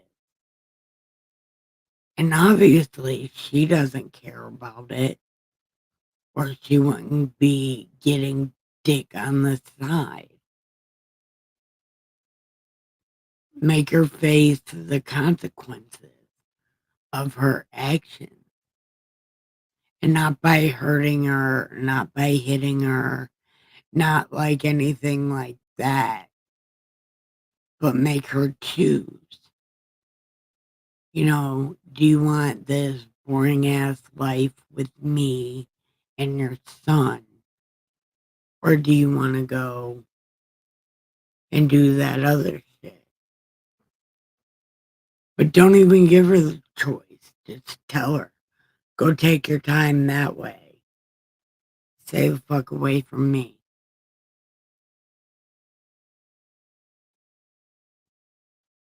I love you too, but I hate this shit, man.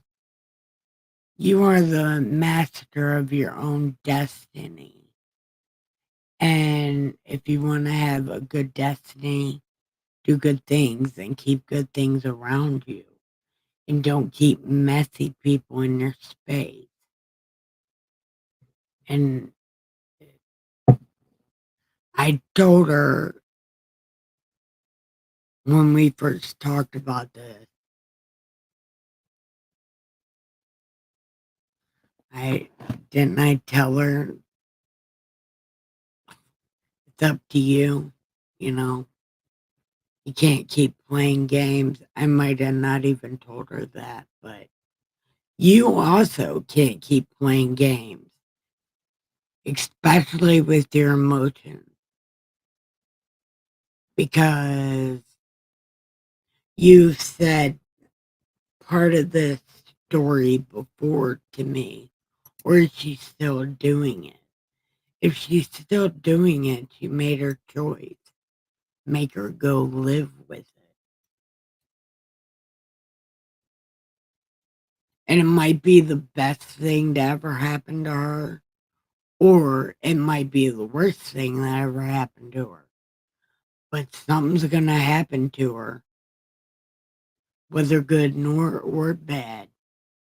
And she's going to either see what she's missing out on or find what she's missing and then start taking care of her son. And I ain't talking about nothing I ain't ever did. I spent 15 fucking years away from my kids. You know, I spent a long time away from my kids. And a lot of that I spent in prison. It was the consequences to my own actions. Because I cheated on Dustin a bunch of times. And I did other bunch of bad shit. But and now I'm back, you know. And she'll come back too. Everybody always comes back. Once you find your soulmate, you're stuck, whether you run away or not. Let her go live her life for a minute. Let her get burned by the world because she never got burned by the world. She's been with you since she was a teenager. You're going to have to let her go because she'll come back. She ain't going to have nowhere else to go. And I'm saying that from experience. I was on her side of the fence.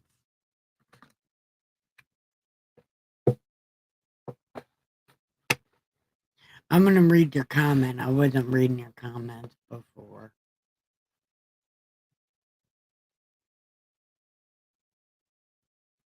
She doesn't care right now. Of course she doesn't. She's over you.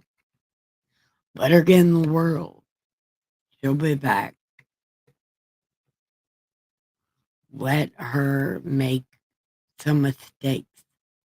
It's the only way she's going to grow. It's the only way you're going to grow.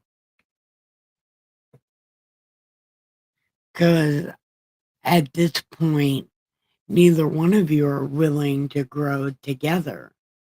So you're going to have to grow up. And then, once you're grown up, you can get together and build what you're supposed to build. And like me, she'll have to deal with the consequences of having children that have no idea who she is. That is a thing that I never thought about. That I never thought about leaving my kids and they don't even know who I am. I have a 23-year-old that's only met me one time after he was 18. I have a 19-year-old who met me when he was 16, and an 18-year-old that met me when she was 15. Now they have no idea who I am. And that is something I have to deal with.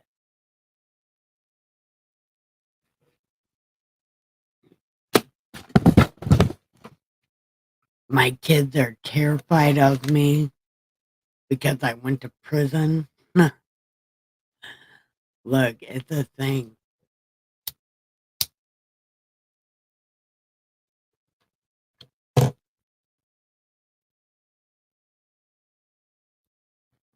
No, she'll find it. She'll find it. Look, don't even think about it. Just let it happen. It's gonna happen, and both of you are gonna regret it. But both of you will grow from it. I swear. Me and Dustin, we used to fist fight, and we would fight so bad. I ran off to Philadelphia.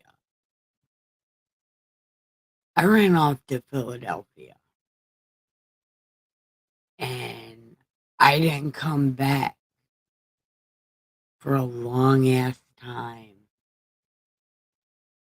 I had to get my rocks off, man. And I was so confused and so terrified and post-traumatic, no, postpartum depression that I've had since 2004. It took me off my rocker, man. And I've never been the same since. Had she been diagnosed with postpartum depression, she could have had that this whole 9 years. And now she's antsy, when she's been antsy because she feels empty inside because of fucking postpartum depression that nobody ever fucking dealt with. Same as with me. And now I got post-traumatic stress disorder from it. And, if she has that shit, let her go. Let her get it out of her system. Because that postpartum depression it doesn't make you just kill your kids. It does something to you as a woman. And I'm not giving her excuses, but I'm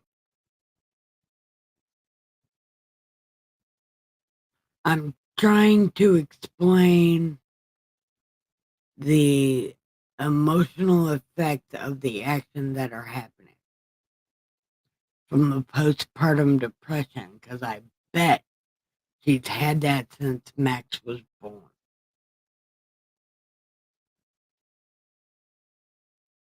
And it's an emptiness, man. And you can't fill it with nothing.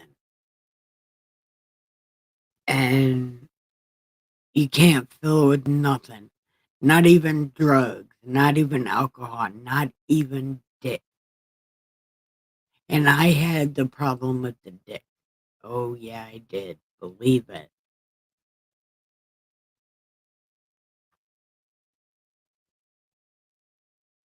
But now that I'm back, Dustin still looks at me funny.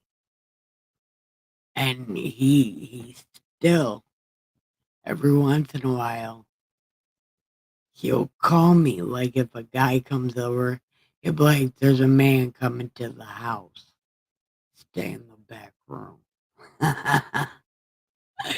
It's like, man, I can't even do anything if I wanted to. So it's still a thing. It sure is still a thing. And it's my fault.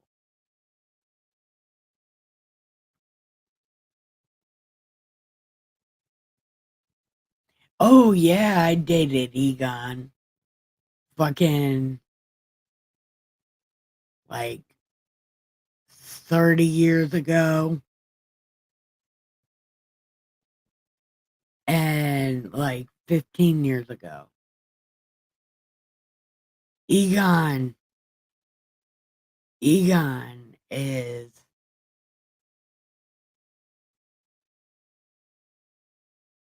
Egon is Egon is amazing. I'm not even gonna lie, I know you hate him, but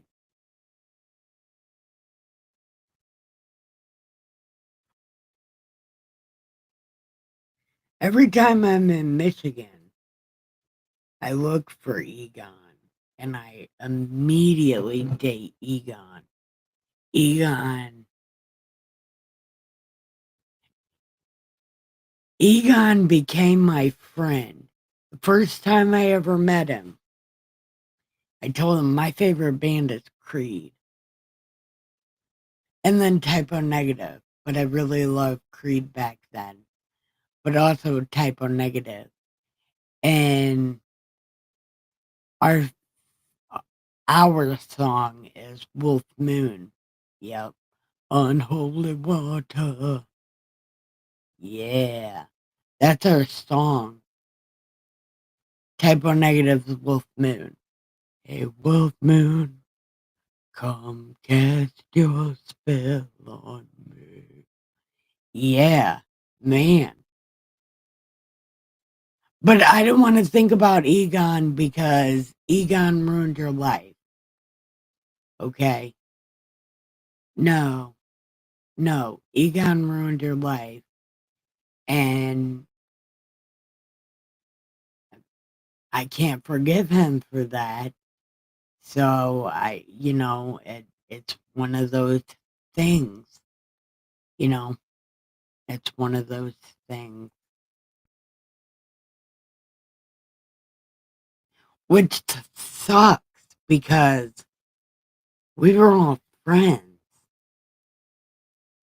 It's why you can't fuck your homie's friends, man.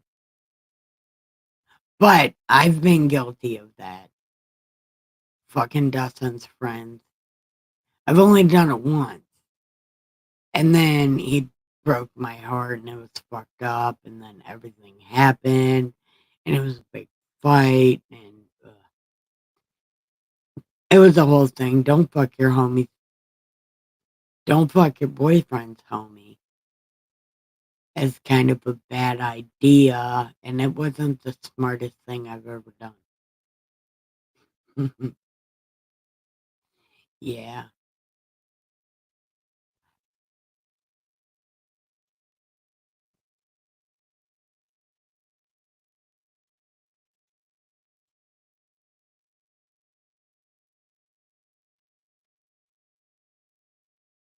George who? Guitar George? What the fuck was his name? Oh, L. George L. Is that who you're talking about?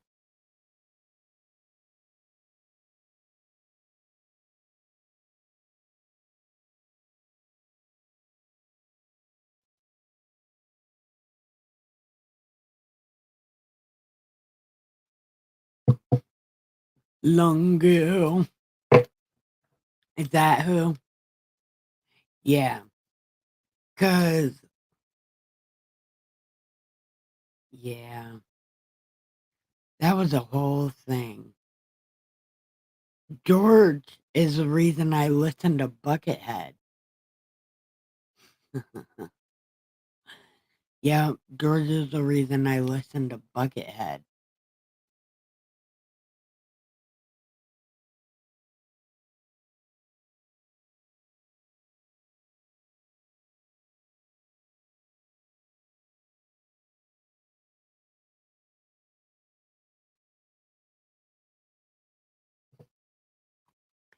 Yeah, they are. Oh, good night, Neil. I love you. Bone crushing hug. See, I gave them to you first. I win.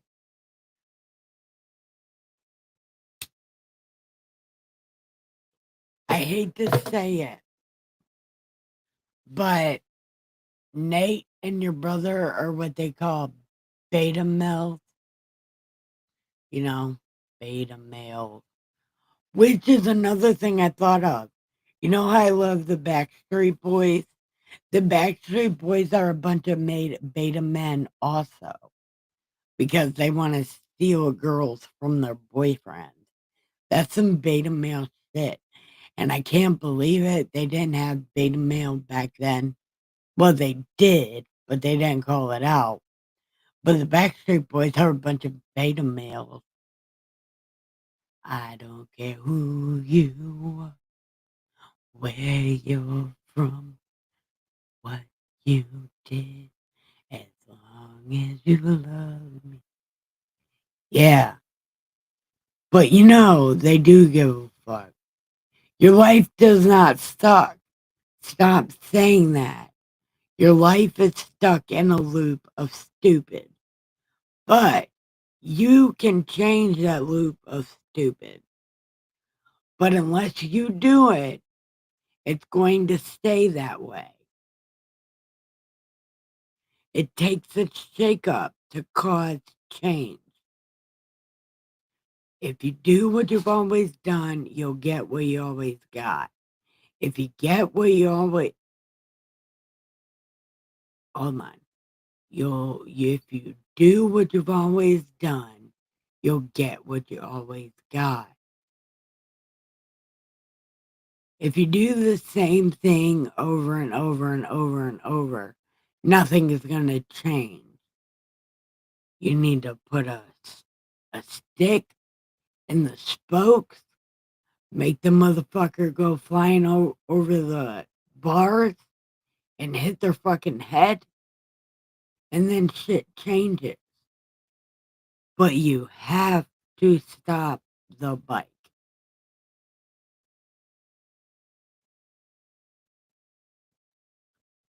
And just, I hate being like this to you, but I am a sage and I give sagely advice. And it's not nothing I've ever, or it's not anything I haven't had to do because I've had to do it many times. And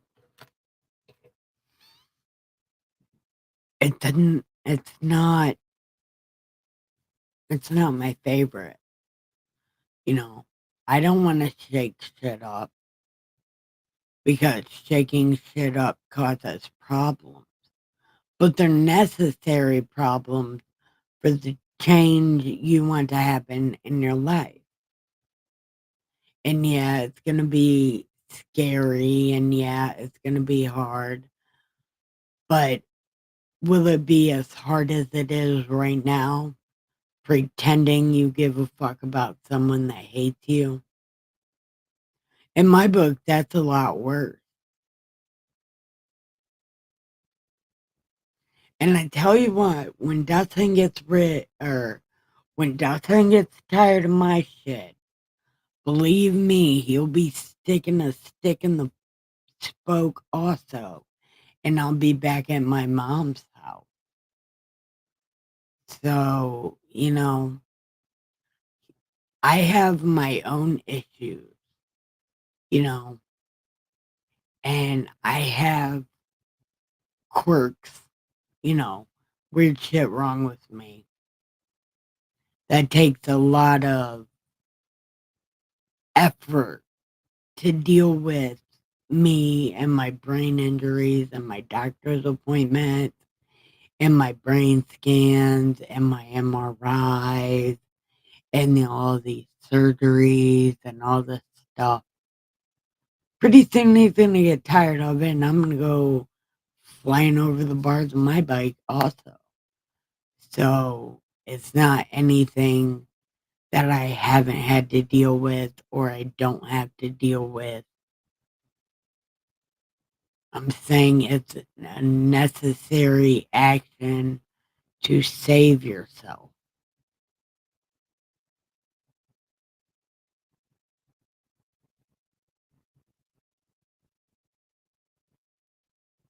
Yeah, but if she's not around for your son in the first place, she doesn't need to be there at all.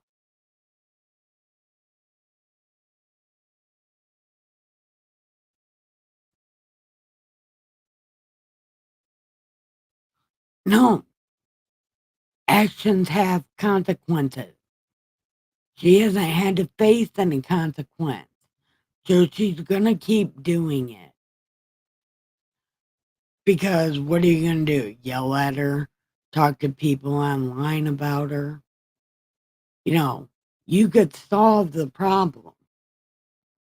You're just not because you're scared. The only way out is through. You have to go through it to get out of it. You're never going to get around it. So you have to go through it. And going through it means going all the way through it. Don't get scared in the middle of it and back out because then you just look like you're bitch made. You got to be 100% in it. Give her no quarter. She's not giving you any quarter. She's actually making it harder for you.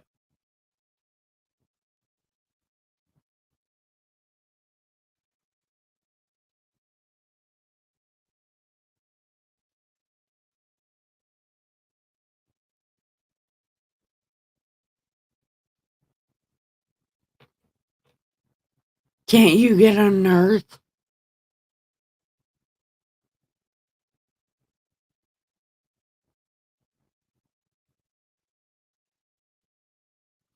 Yeah, until you kick her out.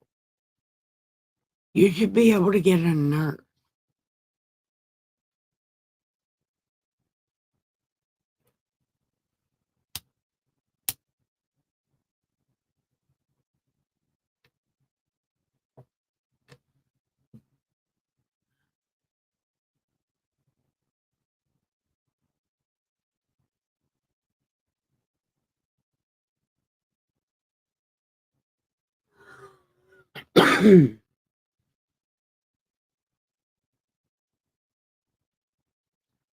Damn.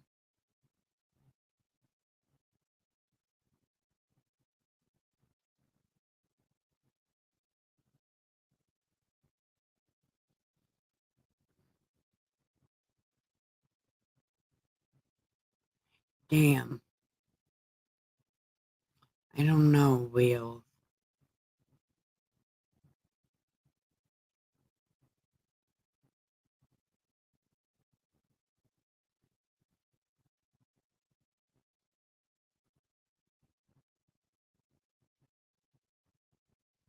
Damn. Well,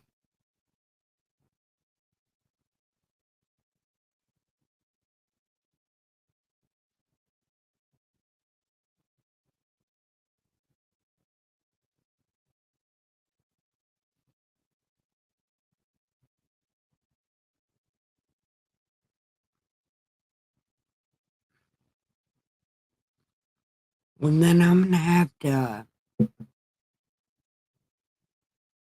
I I forgot she gives you all your medicine.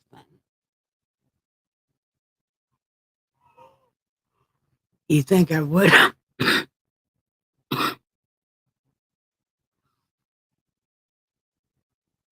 You think I would not forget about that?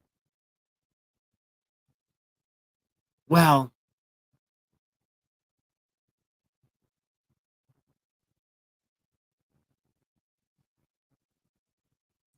yeah, but then people won't know who I'm talking to. But I forgot she gives you all your meds.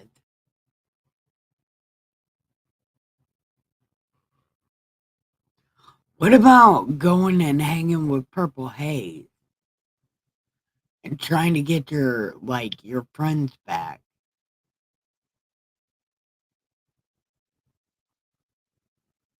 Because Purple Haze knows a lot of girls.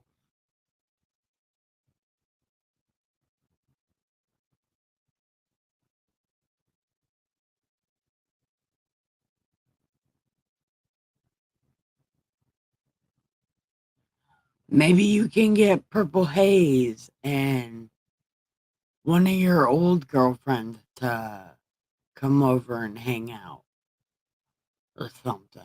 You know what I mean?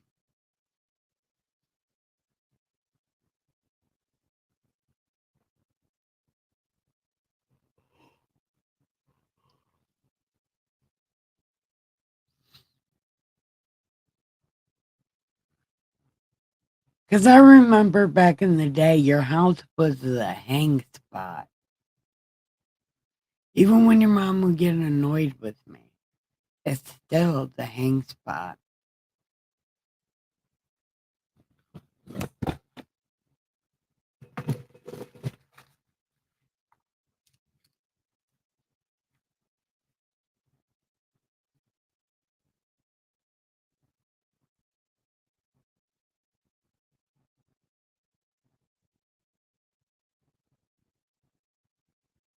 Oh, damn.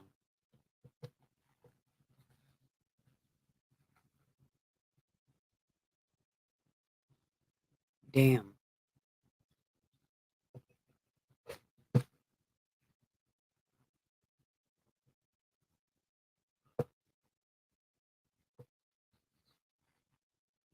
Well, you guys shouldn't be drinking, having conversations like that.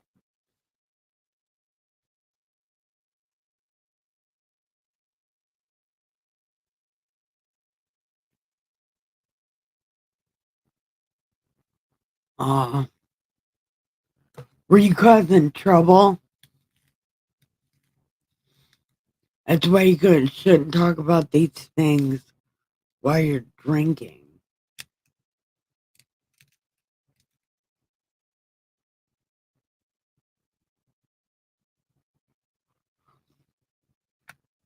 Because I'm a Scorpio born 4 days before you.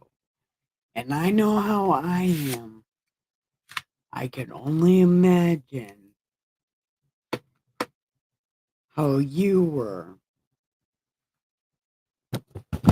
Although Vinny is also a Scorpio born on my birthday, and he kind of wouldn't say anything either. So I don't know.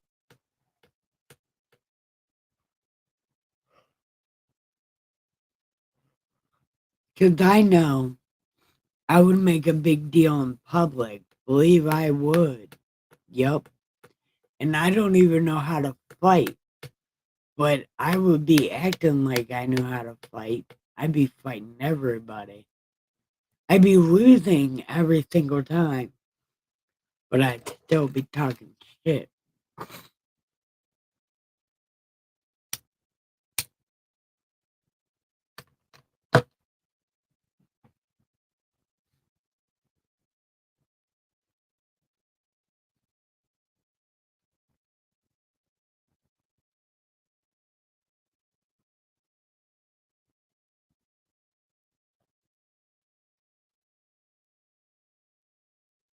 Oh,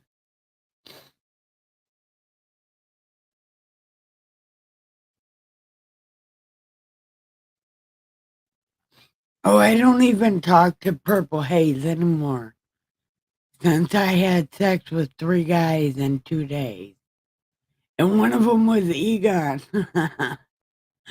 The other was CJ, and I don't even remember the 3rd guy's name. It was something. He's always like, "This guy." I don't remember his name. He's Purple Haze's friend. But I haven't talked to her since then. But just know I was totally drunk. I was totally drunk. I am a terrible drunk. And I am the white girl at the party. Yep. Dancing like an idiot, getting way too drunk and way too sloppy. Yep.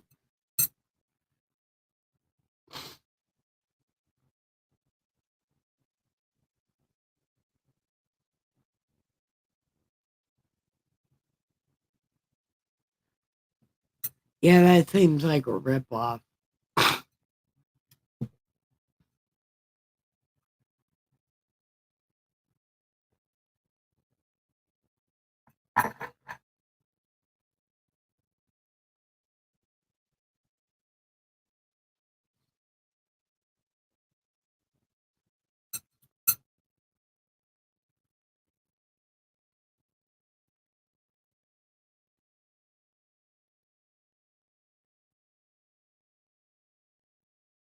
Oh, that didn't kill Chad, did it? Look, I'm a hosebag. I got a problem. Well, not anymore. I'm a retired hosebag. Look, I said I was retired. Be nice to me. I'm just a raggedy hobo. Yeah, I'm a raggedy hobo.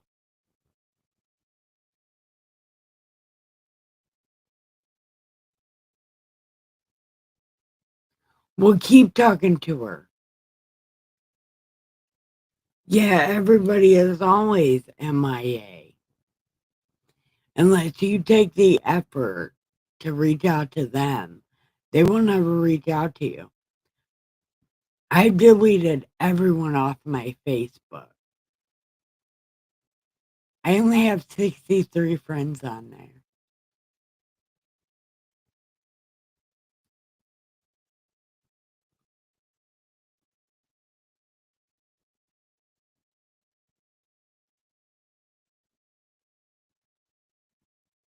Purple is good people, though. If anybody could help you find a replacement, they could. Yeah.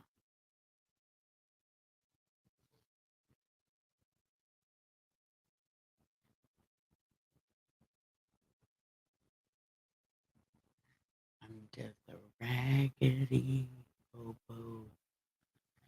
Hey, Wheels. Check out this song by the band Blackfoot. It's called Train Train.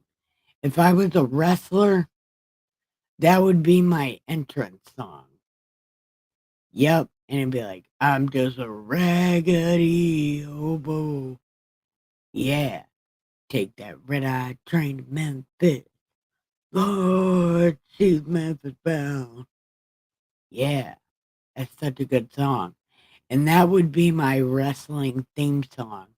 If I was a wrestler, that would be my wrestling song. I don't even know if they would let me use it, but I would figure out a way to use it because it's the best song ever.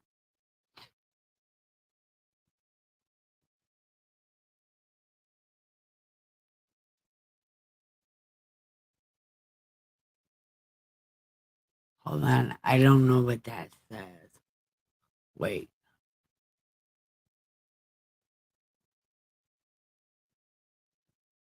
I talked to Really? Who is that?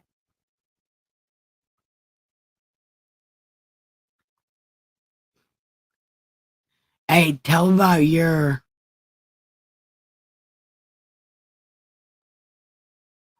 um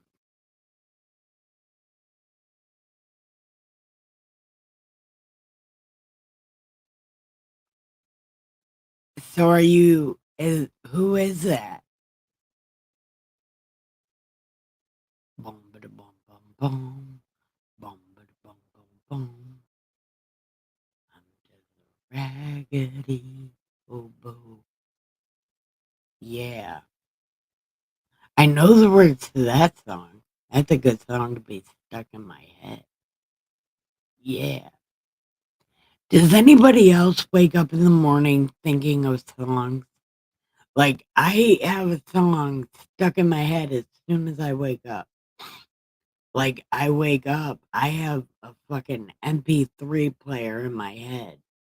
I just wake up with songs. Yeah, it doesn't even matter. I'll just wake up with a random ass song in my head. And they'll be stuck in my head all day. And then new songs get stuck in my head throughout the day. It's really weird. Does anybody else wake up to music without the music being on?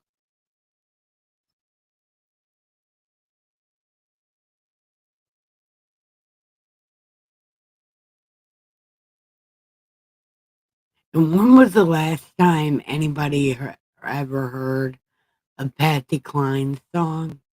Because for some reason, yesterday, I was hanging out with my neighbor and just out of nowhere, she started singing Patsy Cline. And it's like, man, when the fuck did that ever happen? Who just randomly sings Patsy Cline?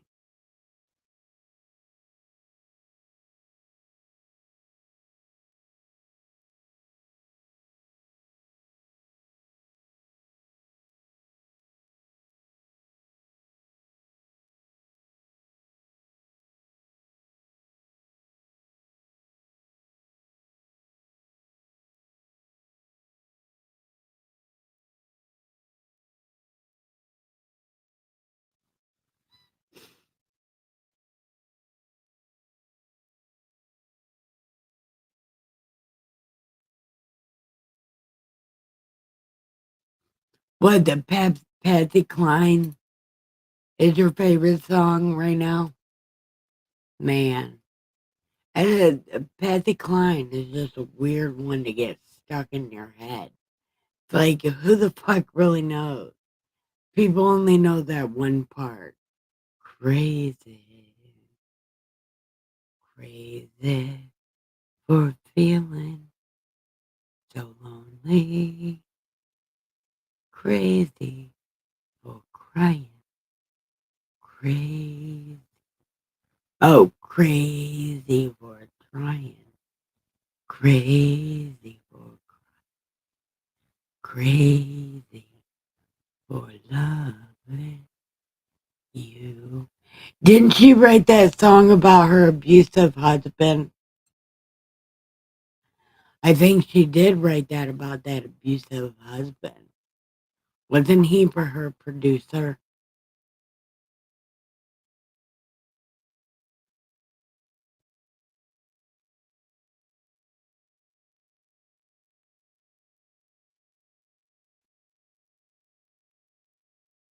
Oh, that's a singer.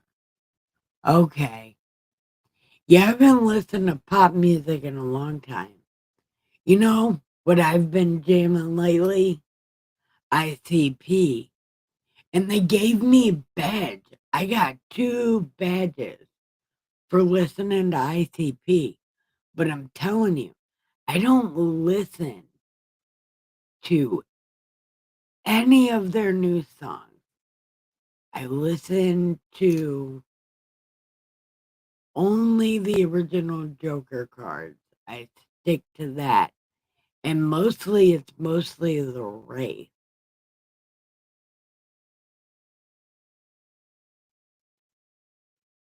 I don't know any Loretta Lynn songs,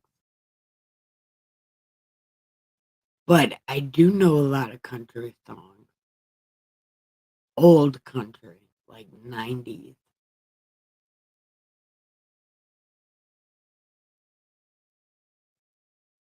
You know what song was stuck in my head the other day? Cat dog, alone in the world, a little cat dog.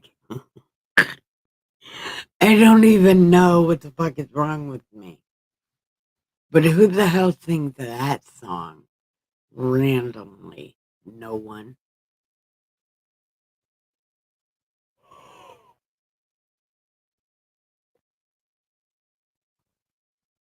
Cat dog, cat dog. You know, I don't think I've ever watched a cat dog episode.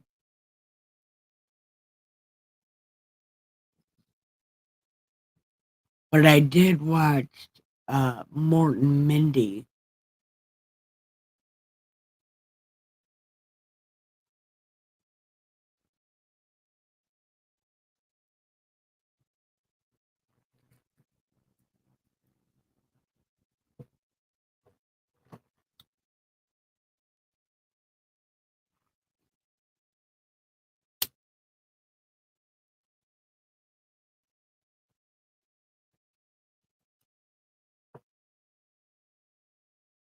Yeah, and her husband.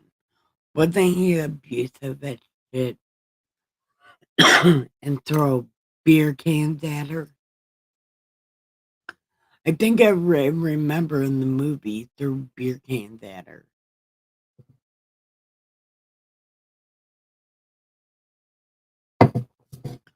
Oh my god. Dude, I accidentally rubbed my tongue. Well, I try not to do it,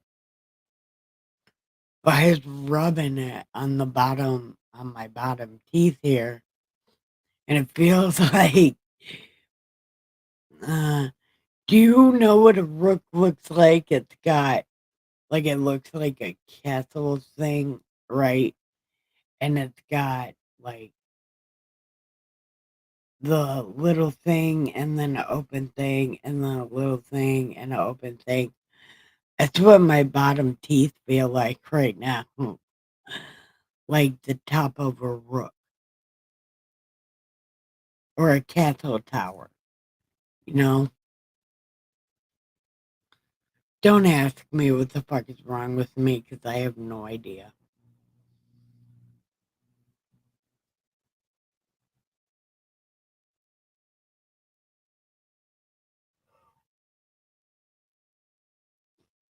Cat dog, cat dog. Alone in the world as a little cat dog.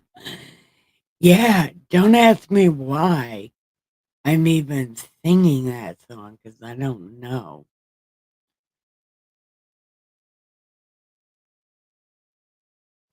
But I do remember the one, Bobby's World. Da da da da da da da. Da. Oh my god, what the fuck is wrong with me? No one knows.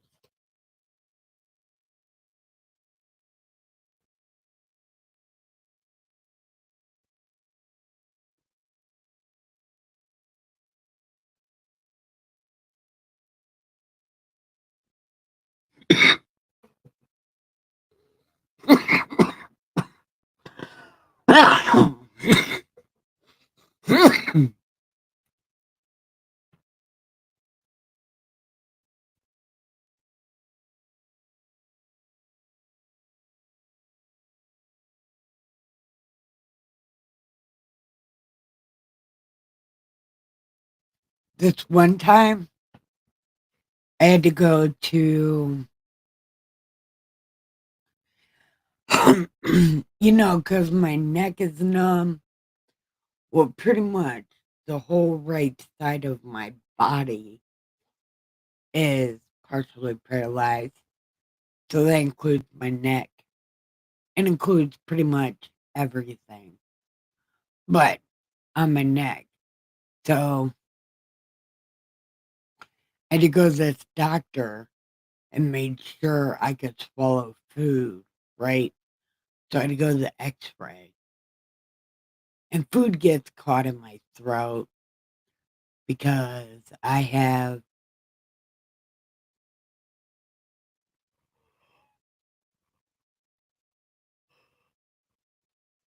I have a tendency to not chew my food very properly.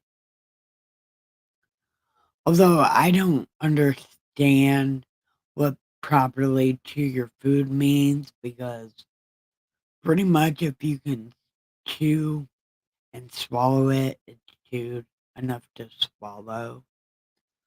But apparently, food gets caught in the back of my throat and I don't cough, just bleh, throw it back up, you know, whatever. So the lady was not going to graduate me because some food got caught in my throat and I didn't cough. Right? So she was going to fail me. But I convinced her that no, I was just trying not to cough because the lady said don't cough. So I was trying real hard. So she believed me and she passed me, and I was able to get out of the hospital. And now, when I'm like trying to hold it, there is no holding in a cough. I don't know why that lady believed me, but there's just no holding in a cough.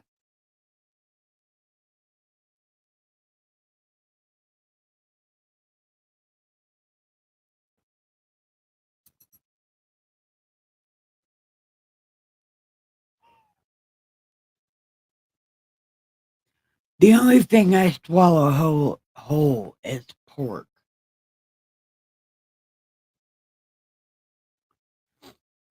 Only because I want to make sure my stomach acid like gets rid of everything because I'm terrified of worms. So I don't even chew it because I know that's how you get the worm.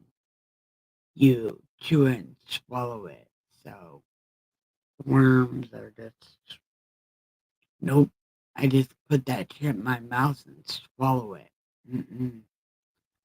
I am so terrified of pork.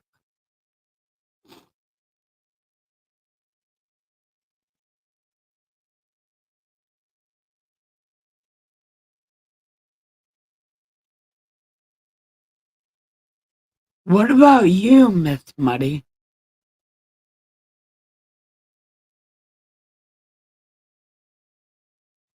Do you are you do you chew your food? How much do you chew your food?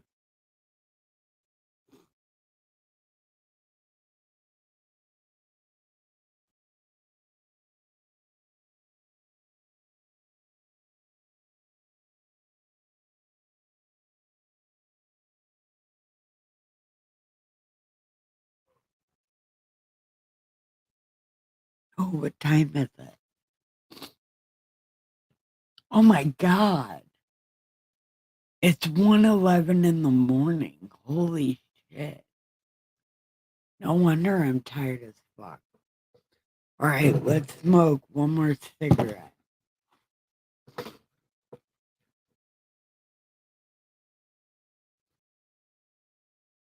Cat dog, cat dog. Rolling world of cat dog. You know what other cartoon?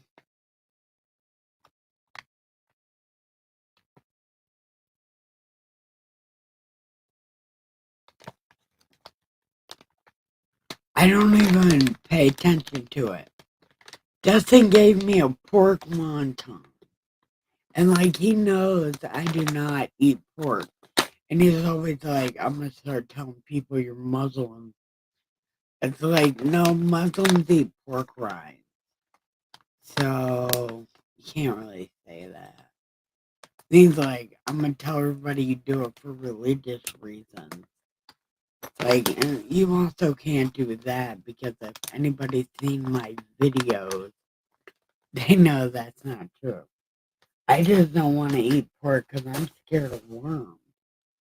And everybody's like, you can't get worms from pork. It's like, I don't want to test it. Because I'm going to eat pork one time and get fucking worms. And then I'm going to bitch at all of you. Cat dog.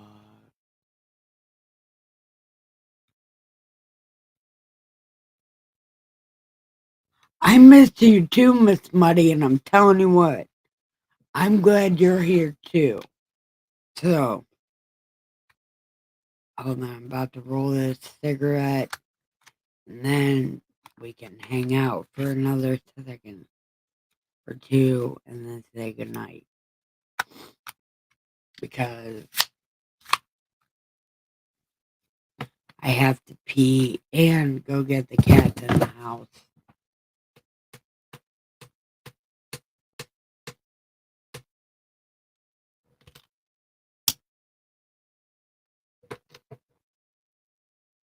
All right.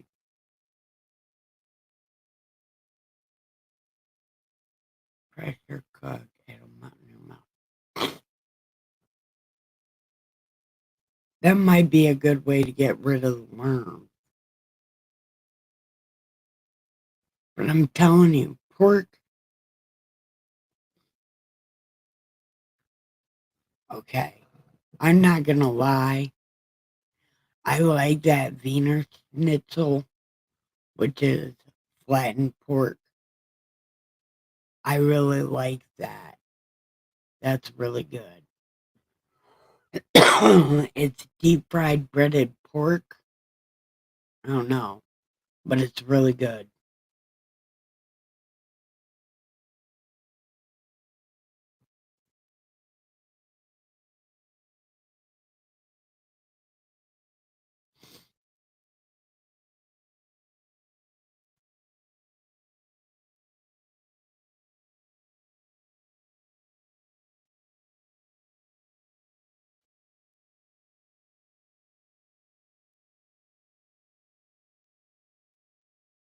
All right. Good night, Miss Muddy.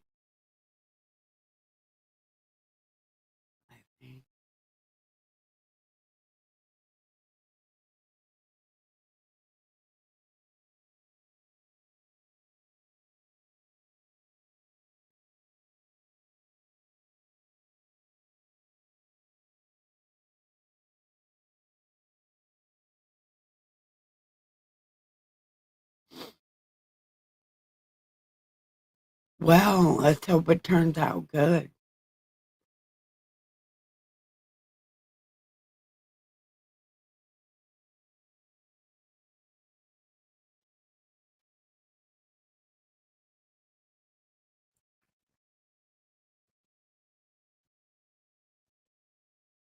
I hope it turns out really good.